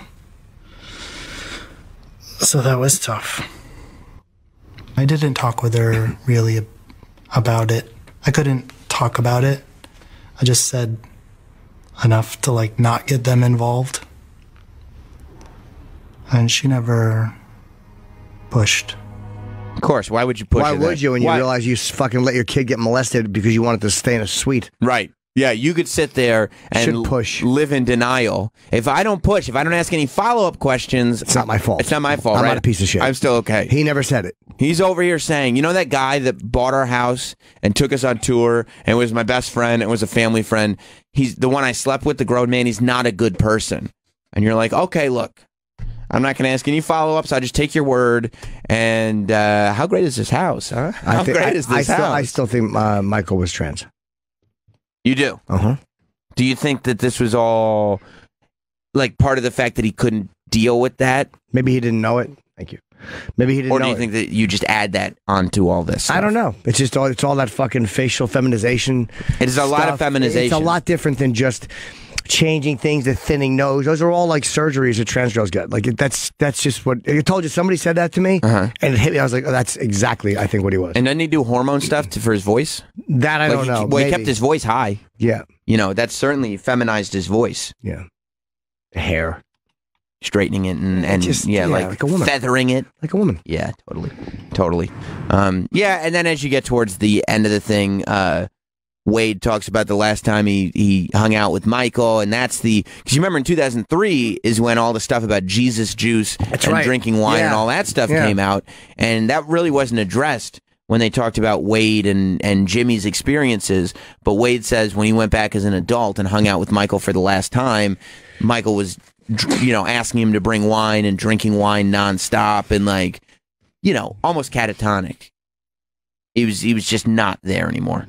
He was all drugged up and whatnot. Oh yeah, just not present. Yeah. How old was Jimmy then?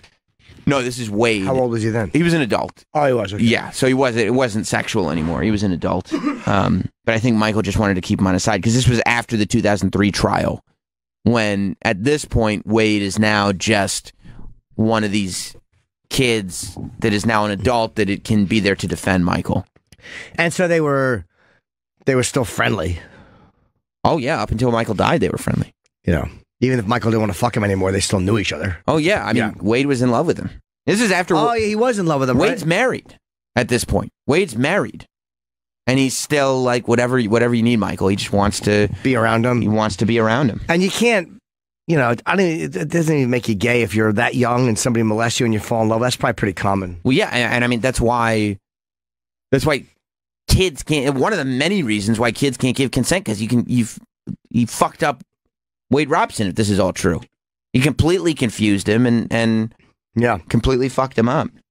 Corey Feldman released a statement after this whole thing, which is it's good. Well, I mean, he knew him, so yeah, he was one of the original. I'm going to dress up like Michael Jackson. I mean, he's still dressing up like Michael Jackson. No, I don't know because Corey is pretty honest about people molesting him. Yeah, but. Could it be that this is so awful that the memories of Michael are so awful that you just can't because the trust was broken so badly? In your own mind, you don't want it to be that. It's possible because these kids, it was idol worship for Michael Jackson, So there's got to be a heavily broken trust. But he said on Twitter, he decided to throw cap locks on, and he said on Twitter, "Okay, I watched it all. I know. Okay, there's no punctuation here. This is just. Did he go full Boschetti?" Yep. Oh. HAD. No, you never go full Boschetti. That's from a movie. It's oh, my mistake. Yeah, I didn't mean Tropic Thunder. I didn't mean to lift that. Yeah. Okay, I watched it all. I know is what. Okay, this is really difficult. Okay, I watched it. All I know is what I experienced, and yes, every experience was the same right up to the sex part. That's where it becomes La La Land instead of Neverland for me. We never spoke about sex other than a few warnings about how sex was scary and dangerous. I mean, Michael warning that sex is scary and dangerous to kids, that's fucked up. I kind of believe Corey, though. I don't not believe him either. I kind of believe him. But there is, I mean, we talked about this yesterday. There is that version of this where he wasn't fucking the famous ones. Yeah, right? I believe that. Yep. And maybe he still wanted to have that sort of sexual power over him. Or yeah, maybe he just liked hanging out with it because he liked them. Right. It's like a girl who, it was like Hot Dog and Angie. Right. But think about it this way: when you are when you're friend zoned by a girl, right? What do you do when they start introducing the guys that they like. When you're friend zoned, You insult them, right? Yeah. Like you go like, oh, he's not good for you. No, you don't want to date him. Because even if you know that you're not going to be able to date this person. So Michael's Well, I'll actually tell the girl, I'm like your brother. I'll say to the guy, don't hurt her. Oh, good. Good. Every girl needs a strong white knight. That's right. Yeah.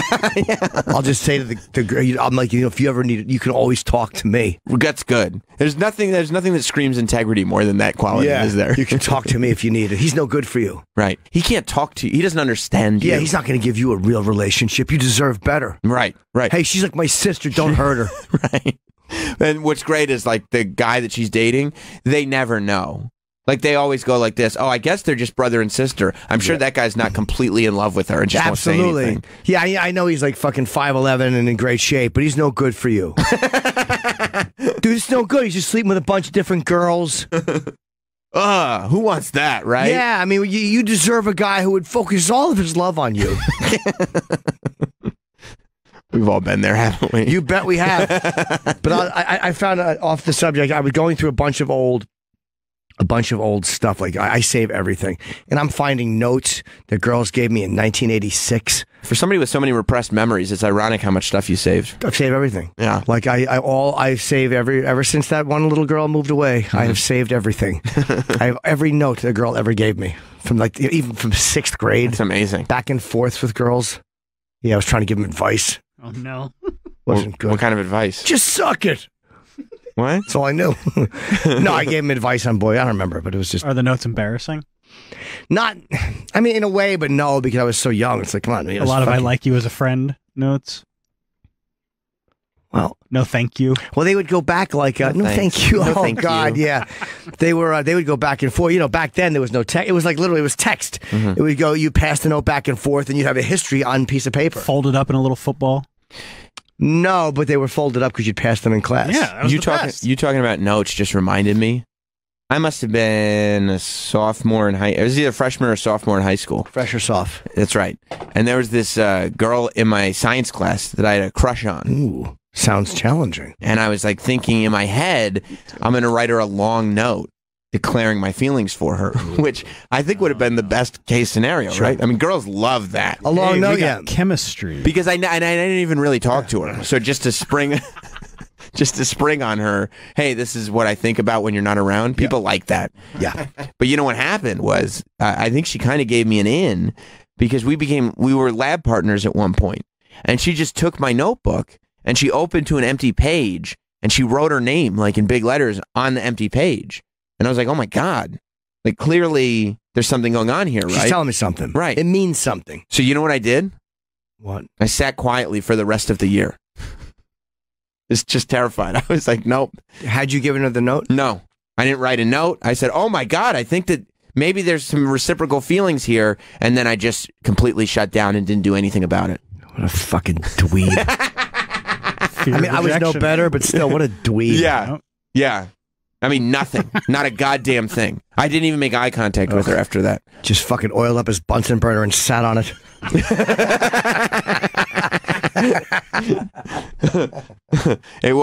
It's a fear of rejection because now you know this might actually happen. Oh my God. I'm going to let this exist in my head and never escape. Never escape. It is the same reason so many people do not pursue their dreams. It is the fear of losing the daydream. It is the fear of losing the fantasy. That's right. That's right. Somehow that didn't come up when the topic of hosting a show with you came up. You were just thrilled to do it. Yeah, TTBH, you would say. What does that mean? Thrilled to be here. Oh, God. Little gas snuck out. Sorry. Well, you're in a good mood. It was a pre-egger. That's okay. You got to clear out some space, huh? Yep. Yeah, I get it. But the reason why I bring up the friend zone thing is because I feel like Michael saying to Corey, sex is scary and dangerous is Michael's way of saying like, look, I'm not going to fuck this famous guy from the Goonies. I'm not that stupid, but I'm going to convince him that sex is bad. So at least I know he's not going to fuck anybody else. You know, maybe. Does that make sense? Yes. Yeah. Troy, you weren't able to concentrate on my statement. What happened? Tim keeps farting. I see. Corey Feldman Olsen. I just did one. It was in the spirit of this discussion. You're right. You're right. Yeah, but telling him sex is bad could also be because he knew Corey wouldn't fuck him. So he might have just wanted to say things like give the appearance of being this good guy. Right. Is it bad? It's terrible. Are you before? Are you grossed out by what we're talking about, or Jim's fart? the gas? It was only one. It just snuck out. It's bad. Jim. Did it creep out? Sorry. Are you sorry? Yes, I am. Good for you. Corey Feldman continues, never once swore in my presence, never touched me inappropriately, and never ever suggested that we should be lovers in any way. I believe Corey. I feel like if people could hear our convos, they would know, they would hear the innocence in them. Was no Corey hint of cute perversion. as a kid, though? Maybe he didn't. Michael just wasn't attracted to him. He was a cutie pie as a kid. Yeah, he was cute. I mean, he was mouth, right? That was he was mouth on. Yeah, Goonies, I right? still think that this is like a famous thing. I Maybe. do too. Or maybe it's not true. And I think that he was telling him that sex is scary because if he can't have sex with him, he doesn't want Corey to have sex with anyone. That's what I'm Oh, saying. yeah, he was a cute kid, but I don't know, I think Travis and me are on the same page here, which is terrifying. Like I for said, me. I wish it was the obituaries. That's very funny, actually. That's it's very, very quick. It's a little journalism joke, a little publication joke. But yeah, so I mean, he goes on and on and on and on and on. But Corey is clearly saying this is bullshit. But he is But very. also, later on in that statement, there's a little sour grapes. It's true. He is careful to say that these were not my experiences. He's not necessarily calling anybody liars. He says, given the, this is where he says, this is one of his tweets. Given the opportunity, which he certainly had with me and others being alone with no parents around, how did he control those urges so well? He's giving himself a lot of credit here. Yeah, he's saying that's like me basically saying, look, I understand that. Who's Pete Davidson been hanging out with? Dude, I was going to bring up the exact same example. Not Kate Blanchett. Kate Beckinsale. I did the Tonight Show with her. And I did try to reach out to her. How did she resist fucking me? That's right. I don't believe what's going on with Kate and Pete. It can't be true because Kate Beckinsale didn't date me. How old is she? She's older than Pete. She's in her 40s, right? 45. Wow, she looks quite amazing sexy. for 45. She is quite sexy. She has an older kid, doesn't she? I don't know Pete's that. 25. Good for Pete. Do you sit Pete. there? I was going to ask you about that. Do you sit there and look? Because there were photos that came out of Pete's tongue in Kate's mouth at the hockey game. I It's saw a the mistake. You think they had? Yeah, I mean, I sat next to her. She didn't lean over and just kiss. Well, there was that story. You guys were on the Tonight Show together, Yeah, right? we were. This was many years ago. Mm-hmm. And what did she say to you? She said she wanted to go to your comedy show, didn't she? Yes. Clearly likes comedians. Absolutely. So how did you follow up with that? Did you just not follow up properly? No. I reached out to the person who she was with. I forget who it was, whose number I had or email I had. Oh, she didn't give you her email? No. Well, she didn't do her own schedule, though. That's it. I thought. Okay. That makes sense. So you reached out. You'd met her on the Tonight Show. She said she wanted to come see you do a set. That's right. I mean, that seems like she's putting the vibes out there. 100%. You reach out to her person. What do she you was say? in New York, yeah.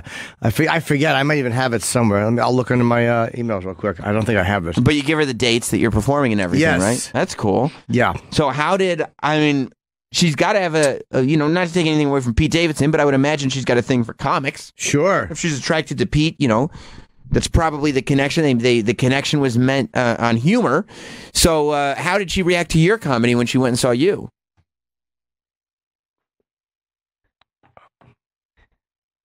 When Kate Beckinsale, this is years ago, so this is not like, I know Pete's a friend, but, the fact that you also had an interaction with Kate Beckinsale, who, god damn, is she attractive. Yeah. When she went and saw you, after you met her on the Tonight Show, you sent her scheduler your dates. She was in New York, so obviously came down to the cellar. What did she say about your material when she saw you live? She wasn't able to make it. To the first night or? To any night. She didn't come? No, she didn't. So you did not end up seeing her socially after the Tonight Show? No, I didn't. Oh, that's too bad. Yes, it is. Now, normally I would say, well, maybe she just doesn't like hanging out with people socially. But then I saw photos of her and Pete Davidson making out at a hockey game. Did you see those photos? Unfortunately, yes. Did you make out with Kate Beckinsale years ago? No, I didn't, but I'm going to text Pete. What are you going to say? Cock blocking me. I'm trying to find the email I just invited her to. I think it was a... email. I mean, that's... See, you can see in this photo, Pete Davidson's tongue goes into Kate Beckinsale's mouth. She's so cute. Yeah. I You don't didn't blame do Pete. You didn't put your tongue in anything of hers? No. Why? Because you guys weren't close enough? She never was in your proximity after the Tonight Show? Not even once. No. We had fun talk. She was really nice. I'm sure. She seems nice. I mean, she was nice enough that you actually thought she wanted to hang out with you. That's right. She's a good actress. I don't know how much acting she does, but wow. I'm just looking as we talk. I don't know if I have it or not. I'm searching my old email. But I don't remember what. Can you look up Jim Norton, Kate Beckinsale Tonight Show? I'm just curious as to what I did, because I may even have the email here. Good for Kate. Search for Kate. I am, but I have so many. I mean, so many Kates. You're so popular. Or just the names, or it's like when you have like an email with a group, the name Kate comes. You're like, what the fuck? Why don't you search for Beckinsale? Maybe no, because I didn't think I said Beckinsale. If it was to her assistant, I probably would have said Kate. Hey, I met Kate Beckinsale, and she said she wanted to come to my comedy show. Does Kate Beckinsale want to come? Oh, it's 2006. Does Hollywood's Kate Beckinsale want to come to my comedy show? Oh wow, it's 2006. No, Jim, she doesn't. 2006. I'm right now. I've been still searching this whole time we're talking. I'm still in 2012. I'm not going to go back that far. Oh, okay. You'll find it eventually, maybe. I mean, if not, it is what it is, because nothing happened. No, it did not. Yeah, not going to change history. Good for Pete Davidson, man. I tell you this. Nobody is sitting there going like, oh, you blew it with Ariana Grande. They go, okay, Pete. Yep.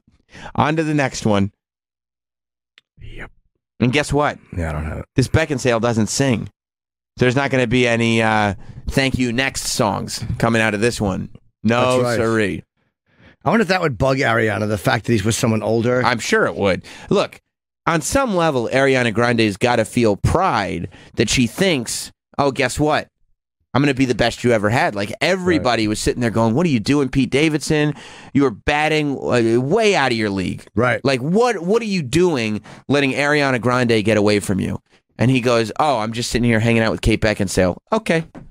That's not what Ariana Grande wants to hear. She doesn't want people going, okay, yeah, no, you're doing just fine for yourself, Pete. Yeah. You know? Even though Kate Beckinsale's older, she's so attractive. So attractive. I'm more age appropriate for Kate. Do you think so? Yes, I do. Unfortunately, she likes younger guys, which you would not be in that category. Oh, Sam, why do you got to say that? Also, you dropped a little egg out of your mouth when you ate just now, so you're 51. You got to keep your eggs in your mouth. I got some real egg on my face. That's right. That's right. The email? Huh? Can't find the email? No, I can't find it. No. Search like Kate Seller. How about Kate Beckinsale? No. How about Kate? Please, please, please. I'll search in quotes. Can't make it. Oh, hold on. Kate Seller. I think I just looked for that. Let me see here. Yeah, see if you can find it. Kate, come see me. Because Pete Davidson is just, man, this is going to be looked back on as the period of Pete's life that he refers to as the golden era. Yeah. What a time to be Pete Davidson right now. He's finally getting TV time on SNL. They're actually giving him sketches. He's famous. He's just fucking all the hot people in Hollywood, all the hot women. Yeah. It's incredible. It's a fun way to be. It's incredible. He's all tatted up. I watched Trainwreck over the weekend, and Pete Davidson had a cameo in it. Not one tattoo on that little body. Just all tatted up. Fucking Kate Beckinsale. Oh, hang on, Kate Beckinsale. I got to take a break from having sex with you to go be in a whole bunch of skits on SNL. Okay, now I can come back to having sex with you. It's an amazing time. Oh, you can relate? Yep. To SNL or fucking Kate Beckinsale? Oh, just from being younger at one point. You also had a golden era, you're saying? Yes, I did. Yes. 1977. What was your golden era? What was going on? Kiss was hot. I was fucking little Jimmy Norton. Jamming out, going to the garden. No, actually, the neighborhood bully was fucking little Jimmy Norton. Pulling up your trousers. Yeah. That was before. That's not the golden era, Travis. No, that's probably That's the 19... golden era. That's the golden shower era. That's probably 1976. I see. A couple years after that. 76, yeah. A couple years after that is when the golden era starts. So for Pete Davidson, the golden era is being all over SNL, being famous, and fucking Kate Beckinsale and Ariana Grande. For Jim Norton, the golden era is when you were going to, like, when you like kiss a lot. Yeah. And don't forget, before Ariana Grande, he's with Cassie David. Oh my God, he's just hanging out with Larry David all the time. Hey Larry, what do you think about the best pickles? Isn't it weird that they're green? And he starts going into material. Yeah. Oh my God, what a life! The cucumbers. Yeah. What a life this Pete Davidson is leading right now. What a life. And he's still having mental breakdowns. On some level, he's got to realize it doesn't get better. He's never going to be happy if he can't get happy now. I mean, my God. He's not even on social media, so he doesn't have to deal with any of that bullshit. He's doing it right, man. Yes, he is. He is doing it right. Yeah, he's a good guy, too. Yeah, I love Pete Davidson. He's a really good guy. He's a good boy. That's right.